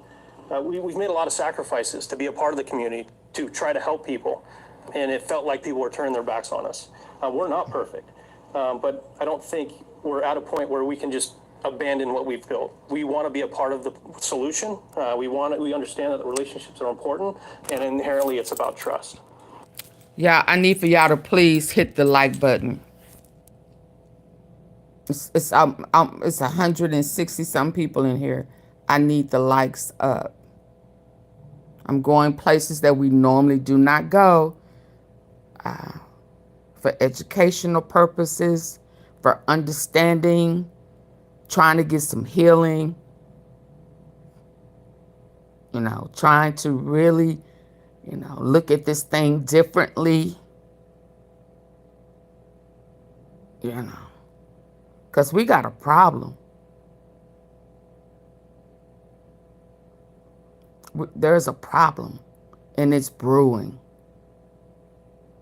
So if you don't want to hit the like button, please go ahead and leave, because I don't want to be stopping for people to respect the platform when there are people here that's really trying to listen with a good ear to get an understanding of what's coming and what's happening.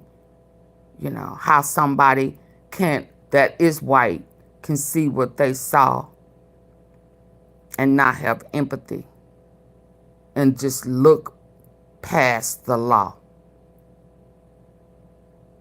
They absolutely looked past the law.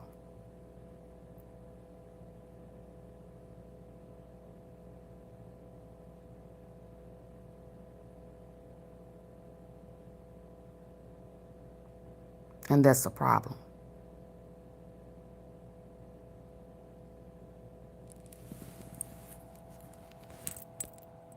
Nick, can you speak to that? Because you are actively in the field. How it makes you feel knowing you're sacrificing every day in the field, but then you might come home and see on the news or see on social media that defund the police is being chanted around the world. How does that make you feel? So my initial response was visceral, and it made me upset. moving forward, looking into what actually defunding the police is. Defunding the police is not abolishing the police or getting rid of the police. It's restructuring policing in America. 2 weeks ago, I was doing traffic control for a women's rally, protest, and march in the city of Petaluma. Many of the occupants of the rally had signs, defund the police. The interesting thing with our community is while they're holding signs chanting defund the police, they're walking over and saying thank you for your services and thank you for being out here. That's kind of a paradigm shift and threw me for a loop when somebody is coming and thanking me while they're holding a sign that I'm supposed to be offended by. Again, it comes down to communication and dialogue and creating that opportunity, but it's not a scary term anymore. Now, on a more broad scale, if you could communicate a more public message to black children who live in fear of the police, what would you, Brandon McGovern, say? That's incredibly difficult for me to say because all communities are different. But from an umbrella standpoint, we're here for you, right? Look at it. Look at us like a teacher. Look at us like a counselor. Like we want to be the person that you call, the person that when we show up, you run to us. It's like we're not there to be mean. We're there because we're here to help. And I want all of the kids to know. I mean, it's black kids in particular pertaining to this is like we're there. We're here to help you. And I'm sorry that this is currently what you see us as. You think we'll ever get to that point where black children look to cops as helpers as opposed to as the enemy? In my lifetime, no. It has come in waves and it has disappeared, and now it's back, right? It hides. And it only takes a George Floyd or something else to bring it back. I don't know how we can get rid of it. How do we abolish racism? How do we abolish, violent police tendencies? I don't know. You seem like more of an optimist. How would you answer that question? Do you think we can ever get rid of the notion that black children are growing up in America viewing police officers as threats and as the enemy? I do, and I am an optimist. We're completely bombarded in the media with some of these incidents that are happening are terrible, but that's not the overwhelming majority of the police contacts that we have throughout the community. For example, last year we had 60,000 calls for service, 2,000 arrests, and only 48 of them resulted in a use of force. So what the reality is that we're having a lot of positive interactions with people every day. It's just how do we portray that? How do we get it out there to let people know that that is in fact the case? There is going to be unfortunate incidents. I don't think we're going to get away from that. It's just how we deal with those when they come up. That's good. I think people underestimate the fact of just because y'all are in uniform does not mean that y'all are not human. Yes, y'all are held to a higher standard because y'all are the front-facing aspects of the government, but y'all are not exempt. You brought up a question earlier about the black kid running up to the white police officer, right? I want to be the person that somebody comes running up to, high fives, looks forward to guidance and so forth. How does a white officer in America bridge that gap so that a black juvenile will look to them as a role model, as a person that is positive in the community? That's a really good question. I think first you do it on an individual level. That has to permeate society. There's a reason whenever you see a cop playing a sport with somebody in the neighborhood, the video goes viral. Because it's like a far-fetched idea. Bad news sells way better than good news. We don't do a good enough job collectively as a country as letting the good news resonate. So you do it on an individual level until it begins to become a societal thing. Because all it takes is one George Floyd situation to undermine the entire situation. John, now what would Tyrie you say Nichols. This dialogue has done for you? I think it's opened up a different perspective of maybe what certain people might feel or the way they look at police officers, really. I think that they will see that we're human. But I also think that it's opened our eyes to say, hey, look, there is this major problem in this country. I think back about Colin Kaepernick taking a knee and how when that started, I was pissed. I was like, are you kidding me right here? Like, this felt like a shot to us. And then as things progressed and you started seeing things in the country, it wasn't until I just watched a movie that's called Chicago 7, I don't know if you've seen it, that it clicked in my mind that that's not a shot at me, that's a shot at the system. Yeah. Brennan, what would you say the conversation has done for you, the dialogue? I wish we could have this conversation with anybody who wants to, and I hope that obviously in this venue that people see it and they realize that, hey, if they want to come talk to us, they can. We can't be part of the solution if we're part of the problem. So you bringing us on here has at least, opened the door. Garrett, how would you say it's if it all opened your eyes? Yeah, I think gaining some situational awareness, and when you talk about how we're perceived by black people when we show up on scene, having an understanding of the difference there is very important, can lead us to removing some barriers to communication, which ultimately we want to have. Yeah. Gentlemen, all I have to say is thank y'all. Thank y'all. And it's interesting because I think that some of the white police officers in Ohio, it's kind of double-edged for me. I think that some of the white police officers tried to really calm the brother down and de-escalated it when it could have gotten ugly and allowed him to leave without being arrested or, without a problem. And then I also, on the flip side of that, was saying they did that. There's a possibility that they were a lot more calm than they probably would have been, but there is probably some truth that the other police officer lied and shot his nephew unjustly. But I do think that, there needs to be, black or white, the excessive force needs to stop, period. But look, I got one more thing I think I want to show. Hold on, let me see. Hold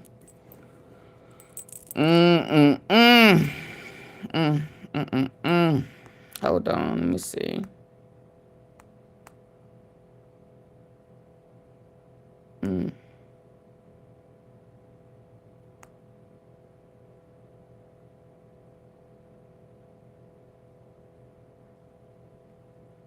Reverse racism.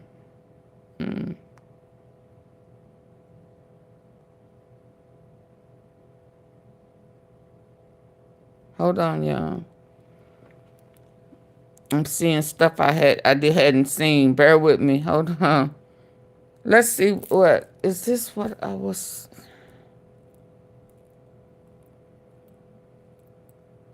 Well, they just put this out. Vigilante justice for the 3 former police officers who were acquitted in Tyrie's death.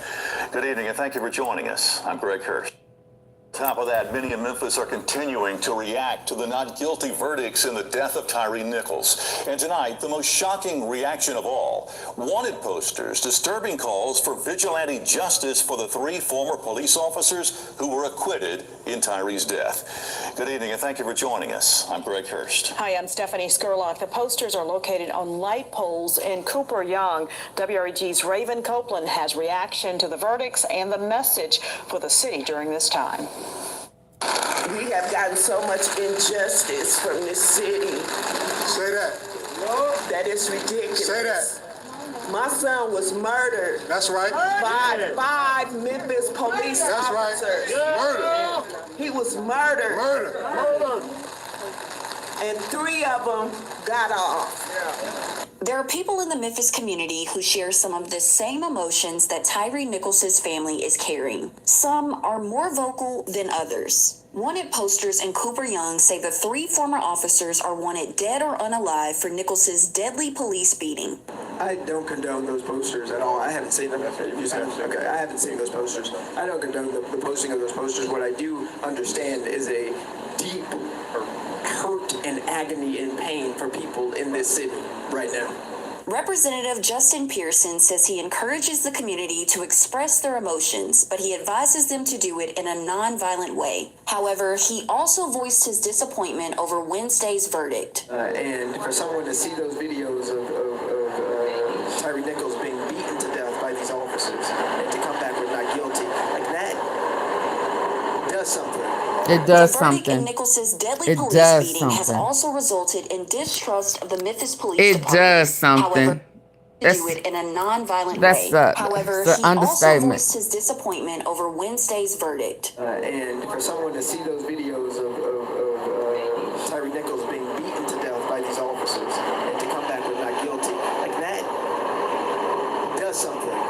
The verdict in Nichols's deadly police beating has also resulted in distrust of the Memphis Police Department. However, Memphis Mayor Paul Young and Police Chief C.J. Davis say they're focused on restoring the community's perception of the city's law enforcement. We recognize the pain and grief this incident has caused, and the men and women of the Memphis Police Department remain committed to rebuilding trust and working together toward a stronger, safer Memphis for all. Reporting from Cooper Young for your news Girl, here in hush. Copeland, WREG. That News just Channel. came on tonight, so that's I ain't even look at her eyebrows, child. I wanted to go back.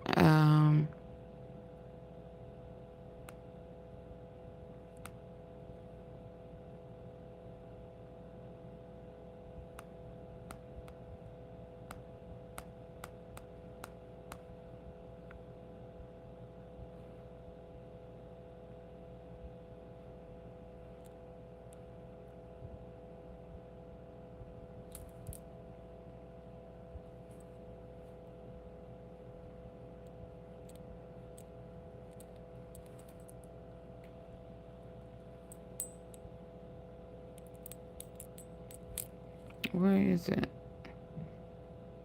This was years ago. How long ago? See what Ben Crump was saying 7 months ago.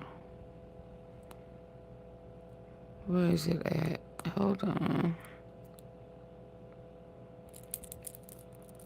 The Bush Guide, cold and smooth survival skills. If you encounter one wolf, chances are there's a pack. Hello, I'm Senior Law Editor Leanne Jackson, and today I am joined by renowned civil rights attorney Benjamin Crump, who is also one of our Forbes top 200 lawyers in the United States. So I'm happy to have him joining us. Of course, today we are talking about an extremely tragic incident.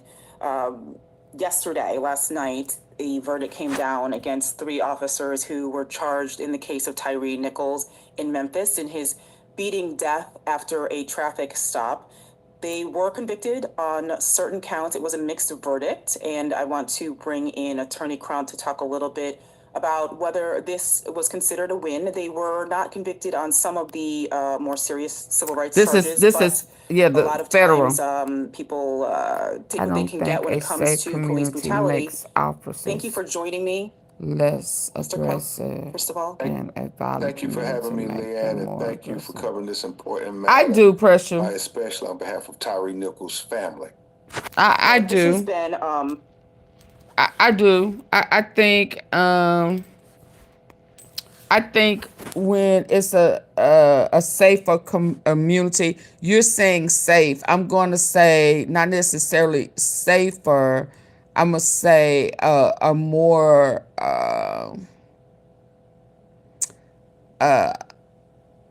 upper middle class mixed community, or well-to-do.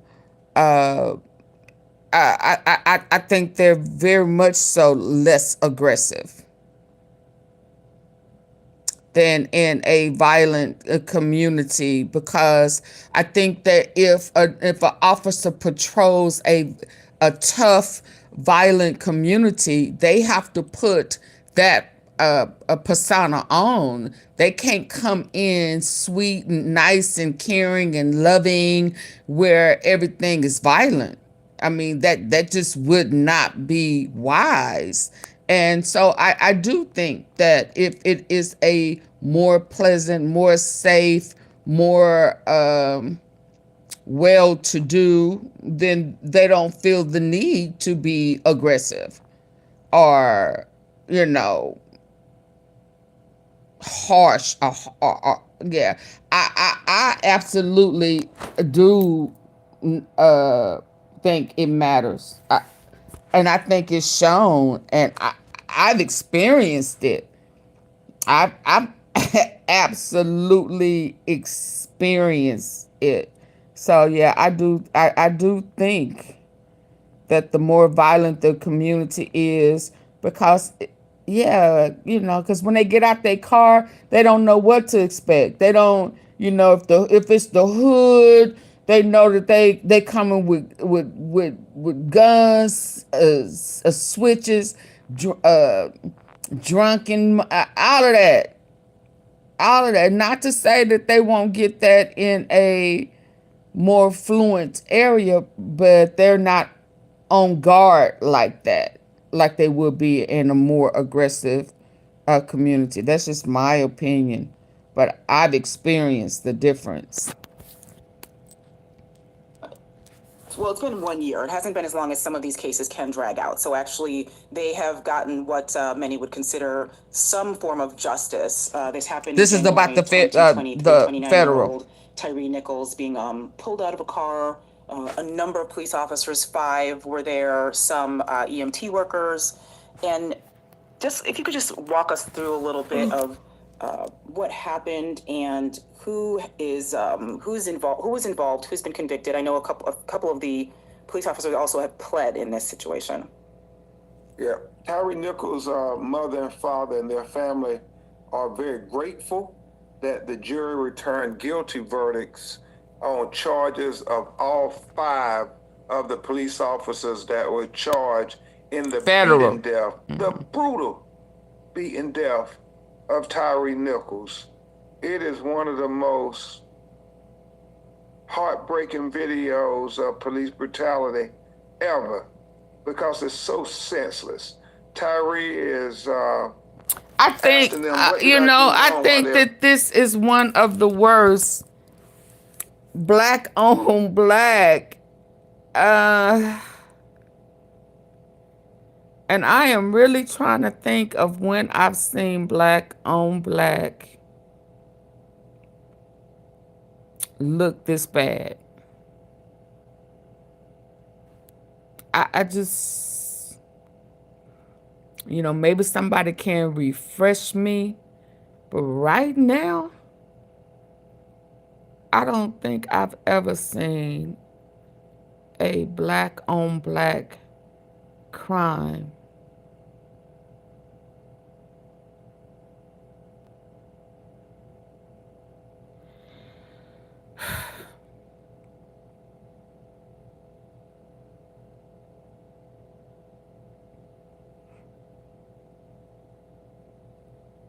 I don't think I've ever seen it. I just don't think I've ever seen it. And when I tell you this is extremely heartbreaking, I don't, Jesse Dotson, I don't necessarily remember that right off the bat, but I'll check it. But wow, this is just, ooh wee, man. Plummeted him. And at one point, he just says, "Can I just go home?" I mean, he was less than 100 yards from his home, from where his mother and father was there waiting for him, and he never made it home because of the punches, the kicks, I mean, the denial of medical assistance, the denial of humanity. And that's why we're here. After the video came out, because it was captured on a poll camera video, and it came out and people were speechless. President Biden had his parents at the State of the Union address to say that this is beyond the pale for even what we as Americans have become accustomed to with police brutality and excessive force on people of color, especially black people. And so finally you had the federal trial brought by Christian Clark, who is head of the Civil Rights Division of the Department of Justice. and their assistant U.S. attorneys. In Memphis, Tennessee is where they had the week-and-a-half long trial, and 2 of the officers pled guilty. That was Martin and Mills. And then Haley was also found guilty of violating Tyrie Nichols' civil rights. And then the other 2 officers were found guilty of conspiracy. And it's very important when you think about the conspiracy claim, because the conspiracy claim allows for all of the officers to be in prison for up to 20 years. And that dealt with them conspiring, lying, falsifying police reports, because their police reports. See that part, why was that not brought up in the state case? Why was that not brought up? That not just the 2 that has pled. Huh? How was that omitted?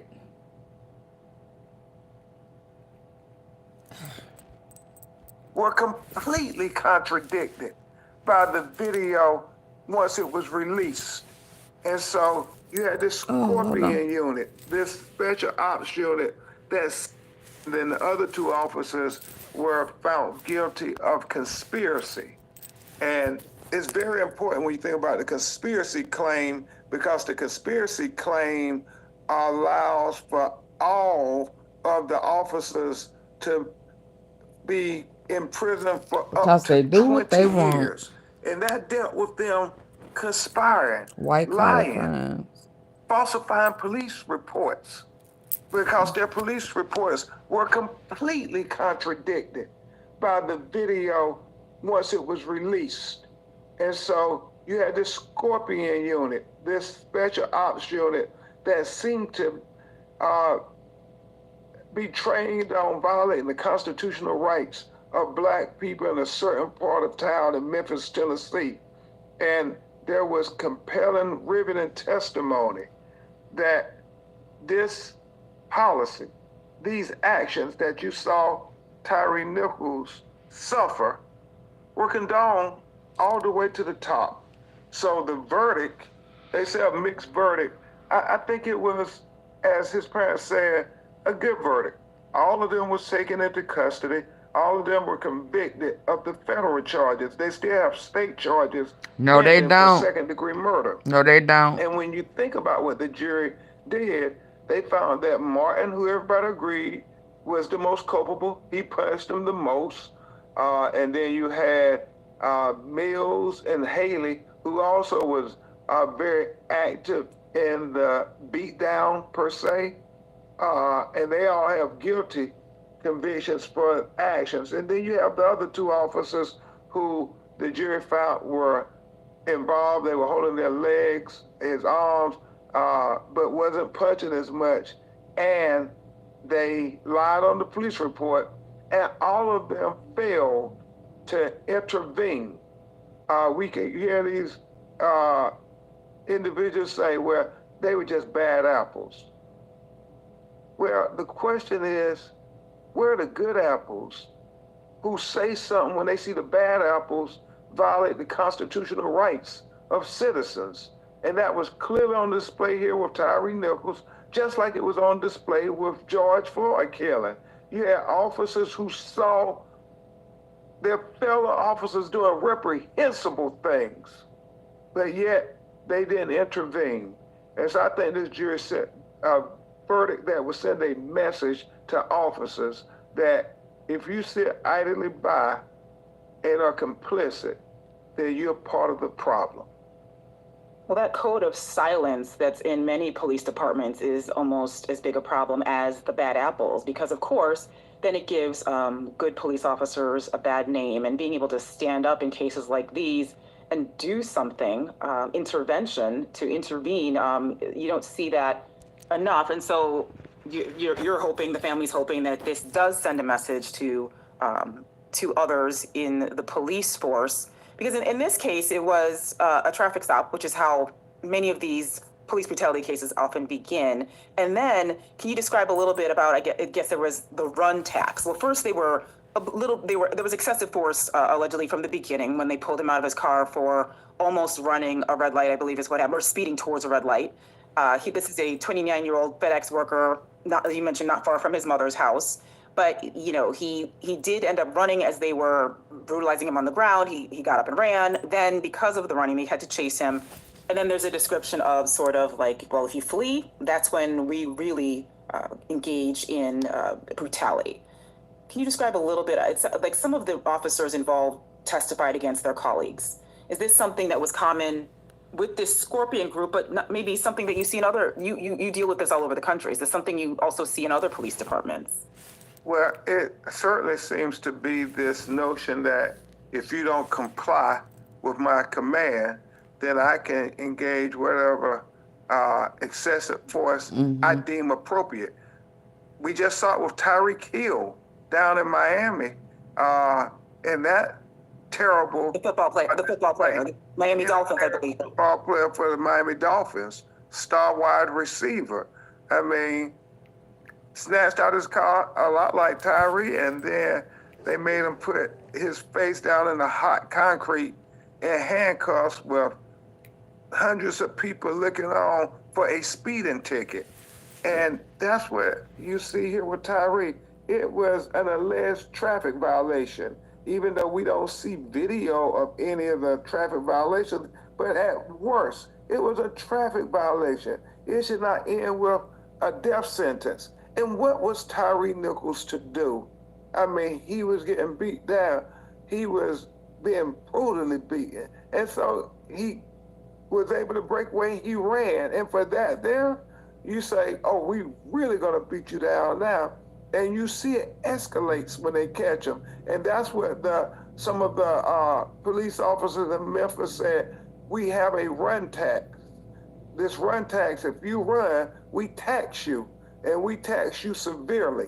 And it is what we believe a culture and a unwritten policy that was condoned to the very top of the Memphis Police Department. And that's why I think this verdict was important, that all of them was found guilty of some charges. On the federal. And all of them were taken into custody. All of them went to jail. That's what Tyrie Nichols' mother, Robin Wells, and Rodney Wells, his father, had been praying for, that nobody gets away scot-free. Yeah, they all were found guilty of, I believe it was obstruction, or one found guilty of conspiracy to witness tamper. As you mentioned, a lot of, they initially falsified reports, which unfortunately in many police departments, in many instances, happens. But when these cases come to light, there's often video that contradicts what the official line is and what everyone, again, the code of silence, what other colleagues and coworkers fall in line with other officers to agree that this is what happened, and you know, it wasn't what the victims are saying. But in this case, the sentencing is scheduled, it's for January, and of course, they also are facing state murder charges. No, they ain't. What do you hope will happen coming out of this? You also have a civil case, but what do you hope can happen in terms of sentencing? The federal government is also investigating the Memphis Police Department. They may come under some sort of consent decree. What do you hope will happen? Well, Leanne, my hope is that we will see equal justice for Tyrie Nichols. Nope. And that is, whatever the judge would have sentenced Tyrie Nichols, this young black man, had he beat down and brutally engaged in excessive force against a police officer, what would have been his sentence? Well, we want the exact same sentence. We don't think that you should be treated special or have preferential treatment because you have a gun and a badge. No, what our community wants to see is equal justice under the law. Don't treat them with any more consideration than you treat our young black and brown brothers and sisters every day of the week. So that's what we expect to see in sentencing. And the state attorney, the elected Boo. district attorney there in Memphis, Boo. has I mean, they already did told they the did their family and the job. legal team that if the federal court does not sentence them appropriately, then we're waiting and ready to go forward with our state charges of second-degree murder and lesser included charges. Well, I hope y'all. And I hope so they wear their asses family is out with the very federal. relieved that Tyrie Nichols' death isn't being swept under the rug.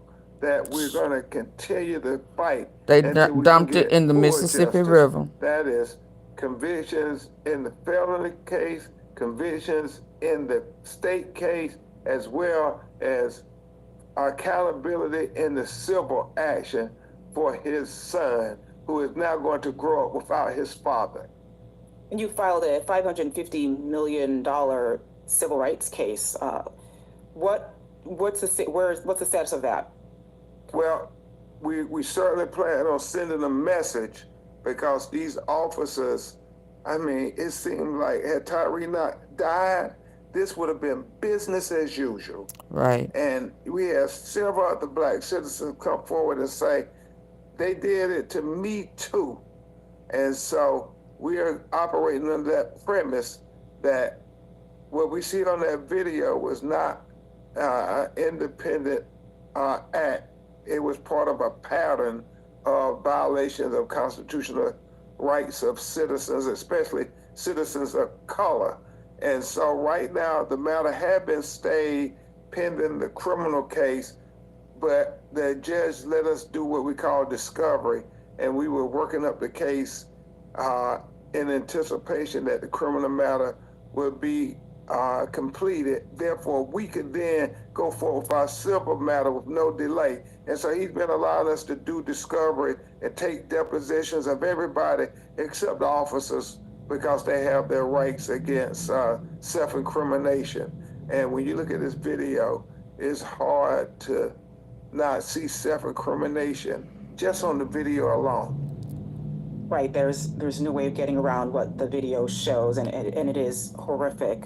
And, you know, this is going to be a long haul in terms of changing the culture of police. The idea of the badge creates impunity to basically get away with whatever you want, brutality, falsifying reports, and treating mostly black citizens and people of color in a different way, and often in a brutal way. So I appreciate all the work you are doing in this area, and I really appreciate you joining us today as well. Okay, T-Sippers. Thank you so much, Leanne, and to Forbes for covering these important matters. Please hit the like button really on the way out. When we give a story like a Tyrie Nichols the attention that is so richly deserved. So thank you, and we keep fighting for Y'all justice have a good for night. Tyrie and all the Justice. others. Thank you, and we will continue shining a light on these. Okay, T-Sippers. I'm almost 3 hours in. Y'all have a good night.